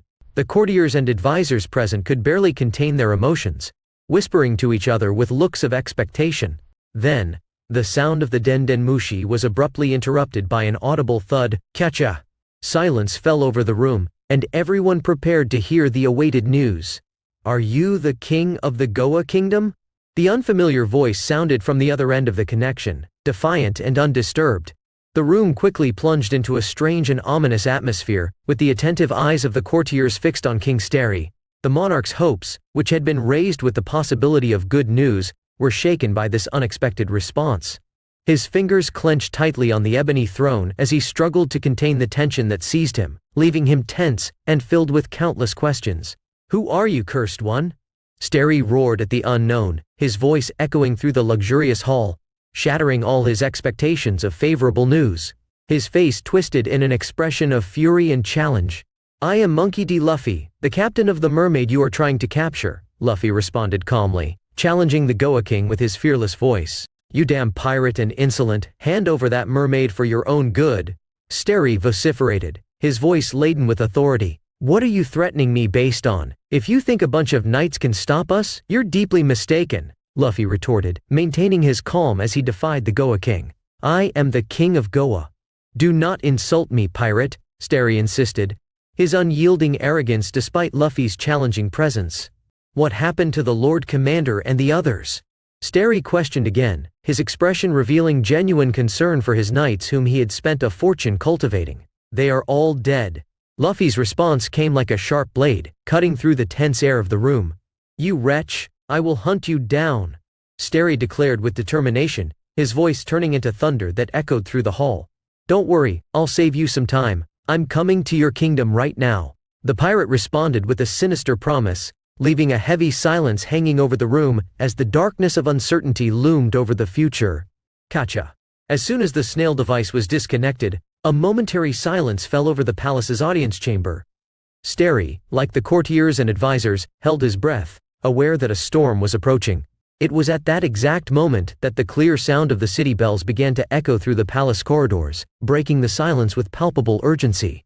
Sterry felt a shiver run down his spine as the bells, located in the church towers, in the squares and at various points in the city, rang with a rapid and frenetic cadence. It seemed as if the bells themselves had been awakened by a signal of imminent danger right after Luffy ended the conversation. The sound of the bells spread through the streets of Goa City, interrupting the daily activities of the people. Sterry watched from one of the palace windows, surprised and apprehensive, as residents near the church towers looked up, like him, perplexed by the sudden cacophony. The tolling of the bells acted as a city-wide alert in Goa. Inhabitants rushed to their homes, shops were hastily closed, and soldiers prepared to face the approaching danger. Sterry felt the weight of duty and responsibility as the king of Goa, with the city on the brink of confronting an unknown and threatening challenge. What is this? Sterry shouted, his voice echoing through the hall, his eyes widening in surprise and alarm. Your Majesty. A knight hurriedly entered the room, his expression palpably panicked. A pirate ship is approaching the kingdom. It's the dreadful Straw Hats. King Sterry swallowed hard, the news hitting him like a lightning bolt. What? Are they really here to threaten me? His voice trembled with anxiety and fear, while his fists clenched tightly on the throne. Arrest them. Do not let them approach the palace at any cost. Sterry was hysterical at that moment, his words coming out with a tone of desperate command. He knew that the imminent threat from the Straw Hat pirates jeopardized not only his kingdom, but also his own power and safety. The soldiers and knights present in the room quickly moved, obeying their king's order. Commotion and tension filled the air as everyone prepared for the pirates' imminent invasion. The palace was now at the epicenter of an impending crisis, and Sterry's determination was the only thing keeping him steadfast on the throne as danger approached. Meanwhile, aboard the pirate ship approaching the island, the Straw Hats observed the kingdom of Goa with surprising indifference. "And is this your kingdom? It's not bad," Nami commented casually, casting an interested glance over the unfolding landscape. It was her first time here, just like everyone else. The picturesque houses and buildings spread across the city, adorned with elegant architecture and vibrant colors. "I never lived there. I lived with bandits in those mountains over there." Luffy pointed to the other side, indicating the mountains surrounding the kingdom, reminiscing about his childhood days in the nearby forests. "I see. This kingdom seems quite beautiful," Usopp observed, remaining calm next to his scope. "When I was younger, I used to steal in that city with my brothers." Luffy smiled nostalgically, his eyes recalling the mischief of his youth. "You have brothers, Luffy-sama?" Shirahoshi asked curiously. "I have 3 of them, even if some aren't blood-related," Luffy commented, thinking of his childhood and his fellow troublemakers. 3? I only knew Ace, Yamato murmured, surprised by the revelation. "Anyway, it seems like we're causing quite a stir," Zoro interrupted, not hiding his excitement as he watched the city become a frenzy of activity as they approached. In the city, the bells echoed through the air, a shrill and urgent sound cutting through the panic taking hold of the streets. The clamor of the bells reverberated in every corner, like a desperate call to the population. People ran in all directions, their expressions of fear and uncertainty reflected in the deserted streets. Shops were hastily closed, merchants abandoned their stalls, and children were pulled indoors by worried parents. The kingdom of Goa was in a state of turmoil, and the sense of alarm hung in the air like a dark cloud. While the inhabitants panicked, the Straw Hats remained calm, their expressions maintaining the indifference of experienced pirates. To them, the city's commotion was just confirmation that their plan was working. They knew that the kingdom of Goa would be the next target of their plunder, and the population's anxiety would only ease their way. At the port, a crowd of soldiers gathered, preparing to face the imminent threat. Armor glistened in the sun, and spears were raised in preparation for battle. Panic was spreading like an uncontrolled fire, and the fate of the kingdom of Goa hung by a thread as they awaited the arrival of the pirates. "Looks like they want to greet us," Luffy commanded with a mischievous smile, "and let's return the favor. Usopp and Shirahoshi, aim for that port."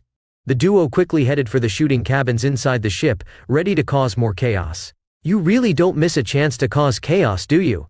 Nojiko commented, observing Luffy's tranquility. "What can I say, we're pirates." Luffy shrugged, wearing a carefree expression as the cannons of his ship prepared to fire. On the deck of the majestic Black Pearl, Usopp and Shirahoshi moved with determination as they headed towards the shooting cabin. The ship, with its aura of pirate power and an intimidating appearance, hovered over the sea with an imposing presence. Inside the shooting cabin, the atmosphere was high-tech. Control panels gleamed with indicator lights, and a series of joysticks allowed precise control of the cannons. The cannons themselves were a wonder of pirate engineering, equipped with advanced systems that allowed for aim adjustment and automatic loading of cannonballs. Usopp, with his fearless face and eyes shining with excitement, led the way. He skillfully took one of the joysticks, moving it effortlessly to align the cannon's aim ahead. His eyes were fixed on the horizon, where the port of the kingdom of Goa awaited. With innate skill, he ensured that the aim was perfectly aligned with the target. Shirahoshi, with her gentle yet powerful presence, followed Usopp as if swimming through the air to her own cabin. She observed the control panel with curiosity, fascinated by the technology about to be used. With her delicate touch, she pressed one of the buttons, preparing the cannon for the shot. Her gentle touch was a contrast to the machine's complex mechanics, but it made it clear that she was ready to unleash the action. With a slight nod, Usopp initiated the procedure. The cannon adjusted automatically, moving smoothly thanks to the joystick. With a mechanical hum, the cannonballs were automatically loaded into the artillery. It was evident that the Straw Hats' pirate technology was ready to wreak havoc.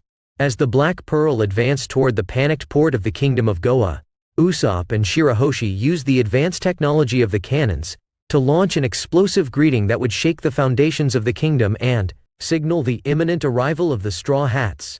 Boom! Boom! The first shots echoed through the front of the Black Pearl. The explosions were deafening, shaking the deck forcefully and sending clouds of smoke and debris into the sky. The advanced cannons, with their precise technology, hit the soldiers of the Kingdom of Goa directly positioned in the port. The explosions were surrounded by a bright flash and the thunder of impact. The soldiers, unprepared for the quick and fierce retaliation of the Straw Hats, were thrown to the ground, screaming in agony. "Torntins too are good at shooting," Lami commented, as she watched the destruction caused by the cannons. "Keep it up. We'll invade the kingdom as soon as we're done with this group of soldiers," Luffy announced, his voice filled with determination. He didn't hide his intentions to plunder the Kingdom of Goa, making it clear that there would be no mercy. "Are we going to kill innocent people?" Reiju asked, slightly alarmed by the brutality of the action. Luffy quickly corrected, "Don't jump to that kind of conclusion. We don't need to kill to steal, just beat them if they don't want to hand over the treasures." His voice indicated that there was a code of conduct among the Straw Hats, even when they were about to pillage the kingdom.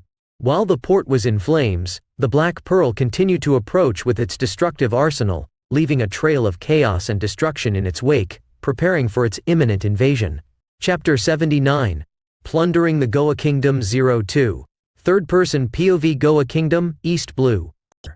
As the sun set on the horizon, casting a spectacle of golden and reddish hues across the sea, the port of the Goa Kingdom was shrouded in a fog of smoke and chaos. The Black Pearl, the proud pirate ship of the Straw Hats, had unleashed a devastating bombardment that had turned the once peaceful port into a scene of destruction.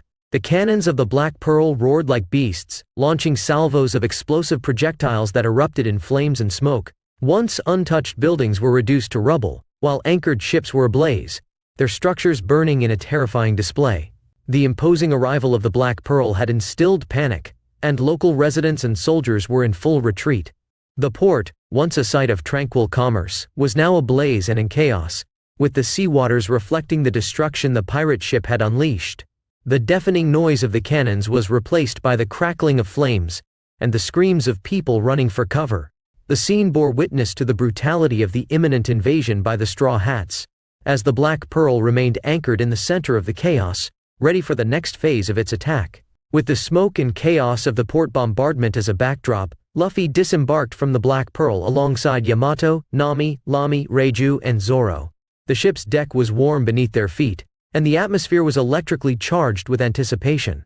Luffy quickly glanced over his team, trusting that the comrades left behind on the ship were dealing with the kingdom's forces in the port. He knew he could rely on their skills, allowing the group to advance to the next phase of the operation. Shirahoshi, with her gentle eyes and kind personality, approached the captain with a determined expression. "Let me go too, Luffy-sama," she requested with a touch of anxiety in her voice. Luffy nodded, understanding the need to keep her protected. "All right, but stay with me the whole time," he ordered, ensuring that Shirahoshi was under his direct protection as they faced the Goa Kingdom and its defiant king. The group of 7 advanced through the tumultuous streets of the Goa Kingdom. Shirahoshi, determined to see the city, rode on Luffy's back.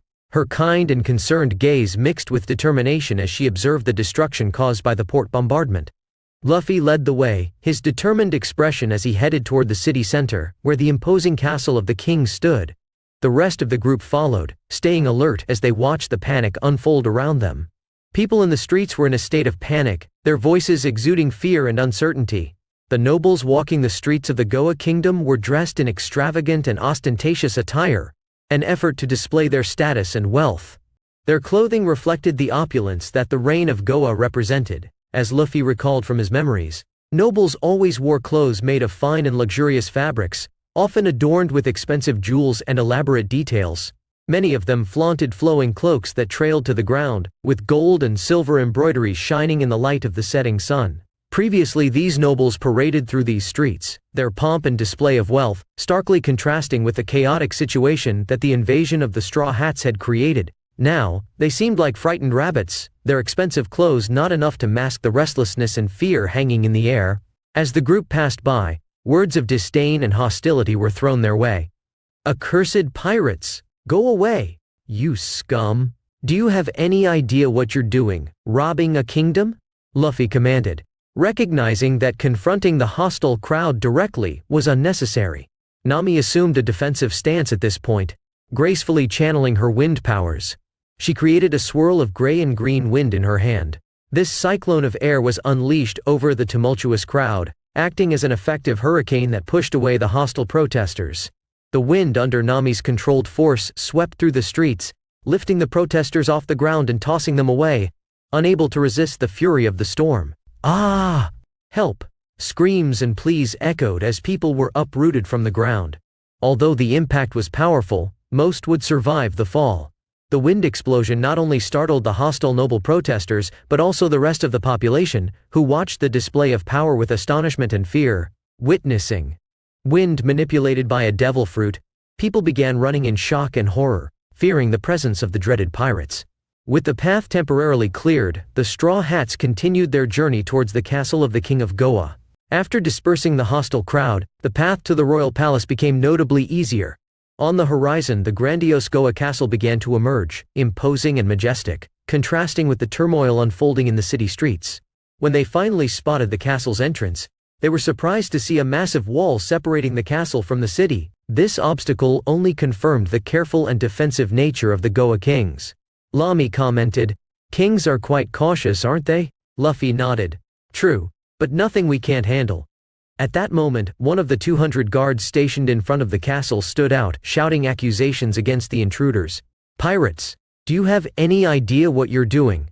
Luffy sighed, recognizing the cliché of the situation. He glanced at his companions, assessing the determination in their eyes.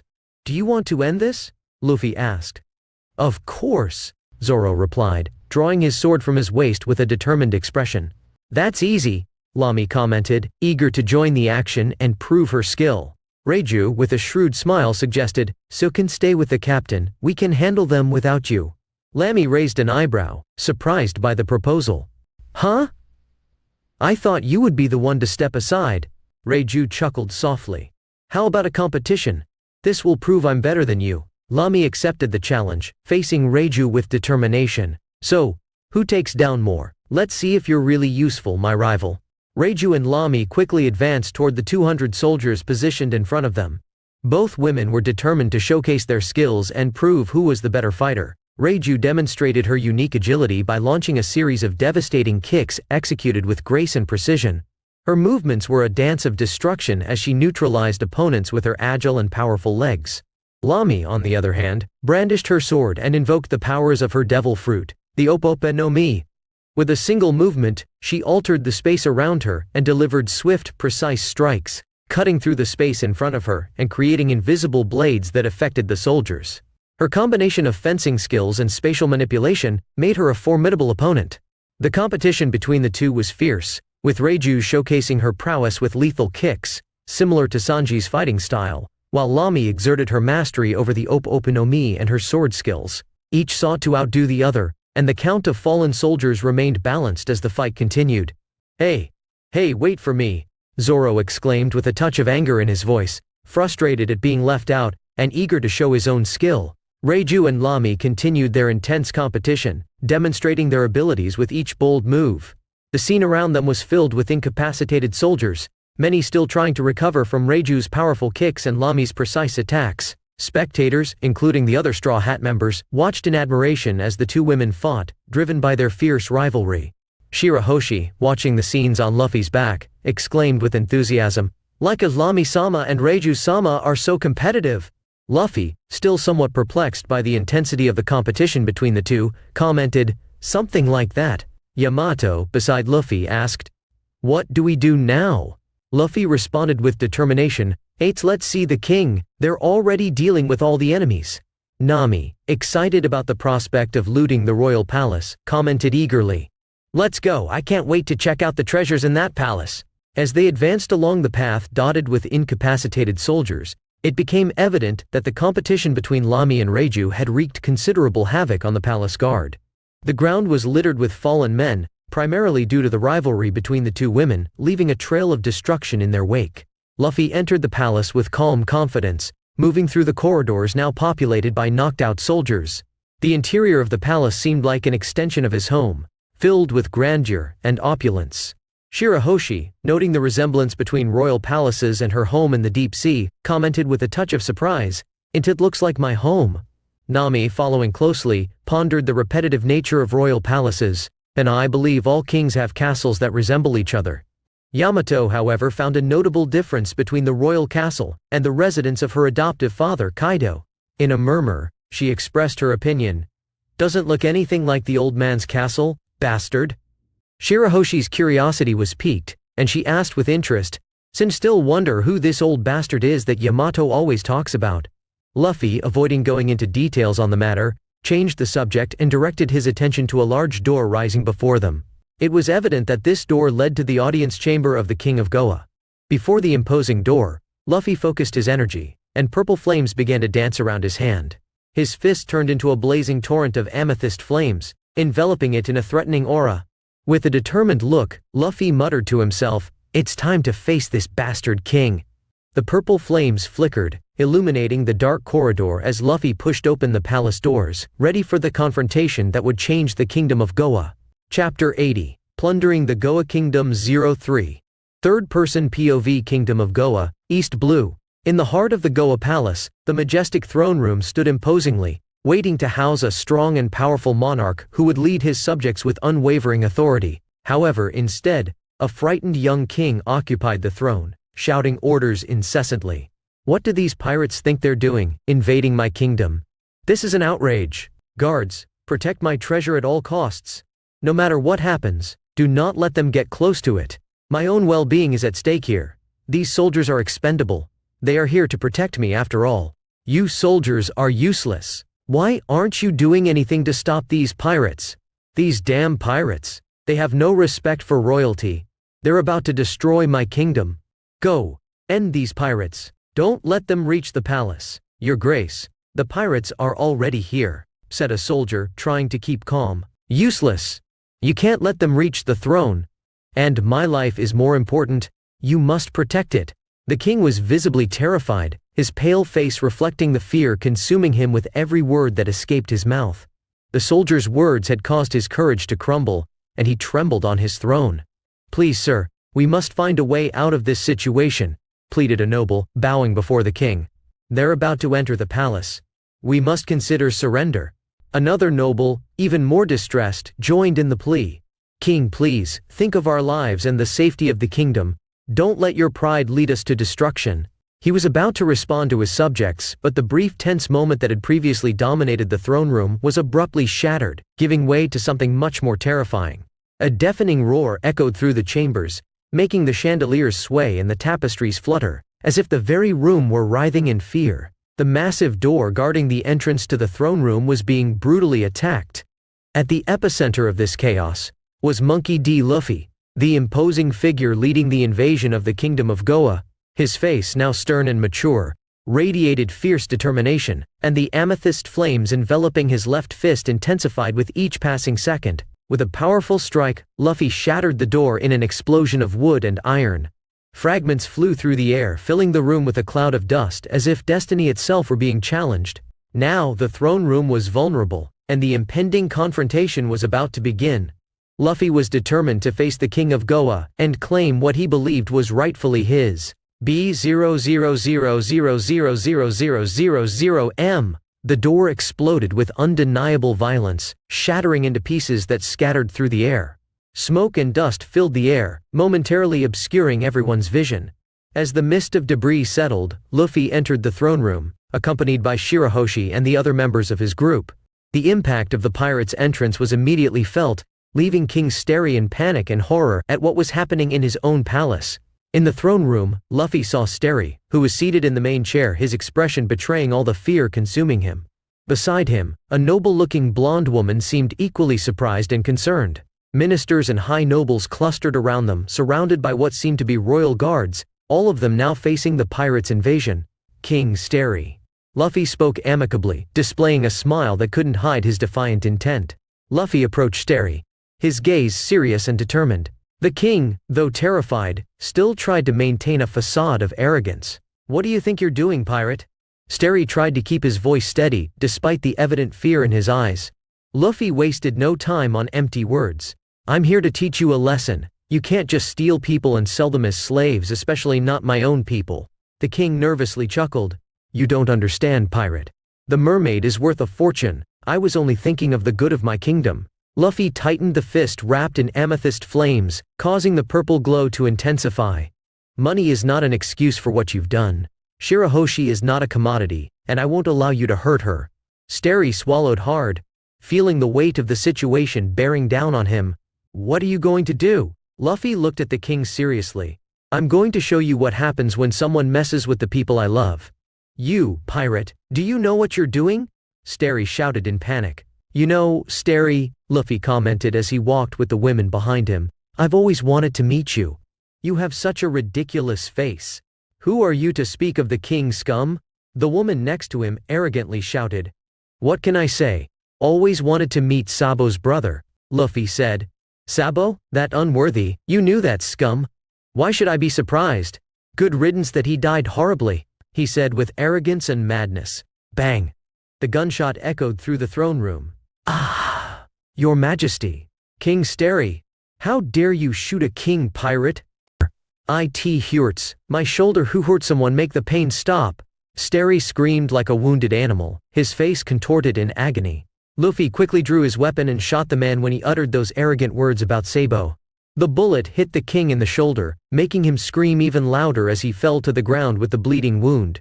Luffy felt his anger grow exponentially upon hearing Starry's disdainful words.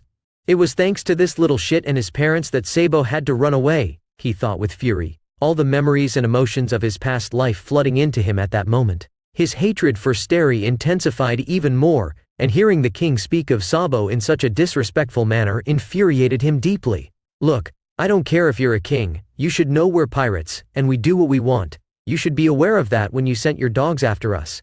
Luffy spoke, his usual challenging smile replaced by a serious and relentless look. Stop, you don't know who you're dealing with. That mermaid on your back is being sought by someone I can't refuse, and you definitely won't be able to fight, Starry retorted, a hint of arrogance in his voice. Luffy raised an eyebrow. Oh? Then tell me, who could be so dangerous as to want my comrades? He asked calmly, staring at the king with determination. Starry clenched his fists before revealing the dreaded name. Those whom no one in this world can refuse, a celestial dragon. He shouted, and the mere mention of the name made Shirahoshi and Nami shudder in fear. Memories of the oppression and cruelty of the world nobles echoed in their minds. Shirahoshi in particular, knew deeply what it meant to be a mermaid princess, in a world where the world nobles considered humans as mere disposable toys. Shirahoshi held Luffy's hand firmly, and he noticed it. A celestial dragon? Luffy repeated the name with a hint of surprise. Do you think that scares me, King? No matter who it is, no one touches the people I care about. Starry tried to regain some composure. You're a fool, if you knew what they are capable of. Luffy interrupted him with a sardonic laugh. I don't care what they're capable of. If they want to fight, they'll get a fight, and it won't end well for them. Shirahoshi squeezed Luffy's hand. Please, don't do anything reckless. Luffy looked at her with a reassuring look. I'll protect you, Shirahoshi, no one will hurt you. Nami, who had been silent until then, added firmly beside the trembling mermaid. They don't know who they're messing with. They'll regret challenging us, trust Luffy. Feeling Shirahoshi tremble, Luffy began to seethe with rage at Starry's threat. Do you understand that, pirate? You can't refuse a world noble. He wants that mermaid, and you will hand her over. Starry screamed like a madman. Luffy stared at him with indifferent eyes.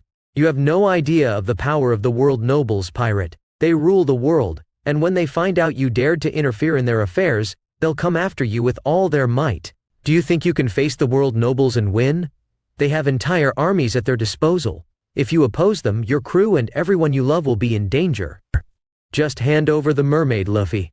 It's the only way to avoid the wrath of the world nobles. You don't want to find out what happens when they get angry. You are destined to bow before the celestial dragons. Yes, and I will become one of them one day. And everyone in this world will kneel at my feet. Starry had always nurtured the dream of becoming a world noble, maintaining contact with them and doing favors to gain influence. The mermaid in the room represented a great opportunity for him to secure some favors. Ha, ha, ha, ha. You can't even touch me anymore because I'm being protected by a world noble. You, your home and your family will be condemned for defying a world noble. You. Bang. A gunshot echoed in the room, leaving everyone in shock. The dust still hung in the air when Starry screamed in pain. Ah, my shoulder. The atmosphere in the throne room became even more tense, and everyone was petrified by the turn of events. This can't be happening. A shaky voice came from the king's lips. The rest of those present in the throne room were in shock. Some looked at Starry, while others stared at Luffy with a mix of fear and bewilderment. Shirahoshi, still trembling and frightened, hugged herself tightly. She couldn't believe what was happening. King Starry! A voice among the crowd finally broke the silence. It was one of the ministers, one of the few who had kept his composure throughout the entire situation. You made a terrible mistake. The minister looked at Starry disapprovingly. You shouldn't have provoked one of the Straw Hat Pirates, especially not Captain Luffy. Luffy remained silent, keeping his gaze fixed on the king. His expression was dark, and everyone in the room could feel the intensity of his anger. You'll pay for this, Luffy said finally, his voice laden with seriousness. Starry, lying on the ground with his bleeding shoulder, realized he was in a desperate situation. He had completely underestimated the captain of the Straw Hat Pirates, and now his fate was in the hands of a man he had angered. Yamato, take Shirahoshi, Luffy requested seriously, and the mermaid had to reluctantly get off Luffy's back. Luffy began to walk toward the fallen king at the feet of the throne, both shoulders bleeding, groaning in pain, and being helped by his subjects. As Luffy advanced, everyone made way with evident fear in their eyes. No one wanted to face that fierce gaze of the captain, as it indicated that he would kill anyone there. The air was charged with tension, and the throne room seemed smaller as Luffy approached Starry, whose face was pale with terror. As Luffy advanced towards Starry, he uttered words of determination and challenge with every step he took. His gaze was piercing and fierce as he approached the fallen king. You thought I would be afraid of the celestial dragons? I'm not afraid of anything, Starry, Luffy declared firmly, his voice echoing through the throne room. Not even the world nobles can make me back down. And you made a mistake, thinking you could harm those I love. Every word that escaped Luffy's lips was loaded with fierce determination. He left no room for doubt. He was willing to employ all his strength to protect his friends and seek revenge for the injustice they had suffered. Starry, cornered and wounded, faced the captain of the Straw Hat Pirates with a mix of fear and remorse, realizing he had gravely underestimated his opponent. You know, even if the whole world is in flames, I'll protect my people, Luffy declared with conviction, feeling an uncontrollable power growing within him. He immediately identified the nature of this power and did his best to keep it under control, fearing it would cause a collapse in the room. However, a wave of energy burst from him, affecting everyone present. Fortunately, Luffy managed to prevent most from fainting, but a mysterious shockwave swept through the environment, sending shivers down everyone's spine. Those who were still conscious saw their knees weaken, some of them collapsing on the floor, while others recoiled in fear. How shoku haki, Yamato exclaimed, surprised by what was happening. I managed to control it a bit, Luffy murmured to himself, making a conscious effort to suppress the power emanating from him.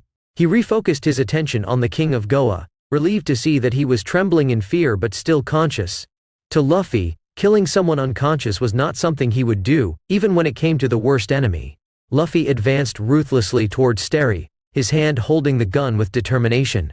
The nobles, who until then had been on the king's side and hadn't fainted, still able to move, retreated in fear before the imminent threat. Luffy's eyes were fixed on the fallen king, and he aimed the gun directly at Starry, keeping him in his sights. Each step of Luffy echoed in the throne room like a sentence of condemnation, a sound that seemed to decide Starry's fate. The silence that hung in the air was interrupted only by the groans of pain from the wounded king. Luffy advanced, his determined gaze fixed on the fallen king, while he held the gun firmly. Wait, Monkey D. Garp was born on this island. If you're not afraid of the celestial dragons, know that killing me will make the hero of the Marines hunt you down, Starry shouted in despair, trying to play any card that might be at his disposal. He was an arrogant king, confident in his position, but now he was completely vulnerable. Funny, my name is Monkey D. Luffy, you know what that means, Starry? Luffy smiled with dark humor, leaving everyone in the room intrigued and eager to understand the connection between the two names. The pieces of the puzzle began to fit in the minds of those present. Unfortunately for you, not even my grandfather can stop me from putting a bullet in your head. Luffy's voice was calm and cold, contrasting with the emotional turmoil Starry was feeling. Wait, bang. Thus, in an instant, Luffy pulled the trigger, and the sound echoed through the room as the bullet found its target. Starry, the king of Goa, fell, his arrogance and power now useless in the face of the ruthless justice of the captain of the Straw Hat Pirates. The ensuing silence was deafening as everyone absorbed the brutal reality of the situation.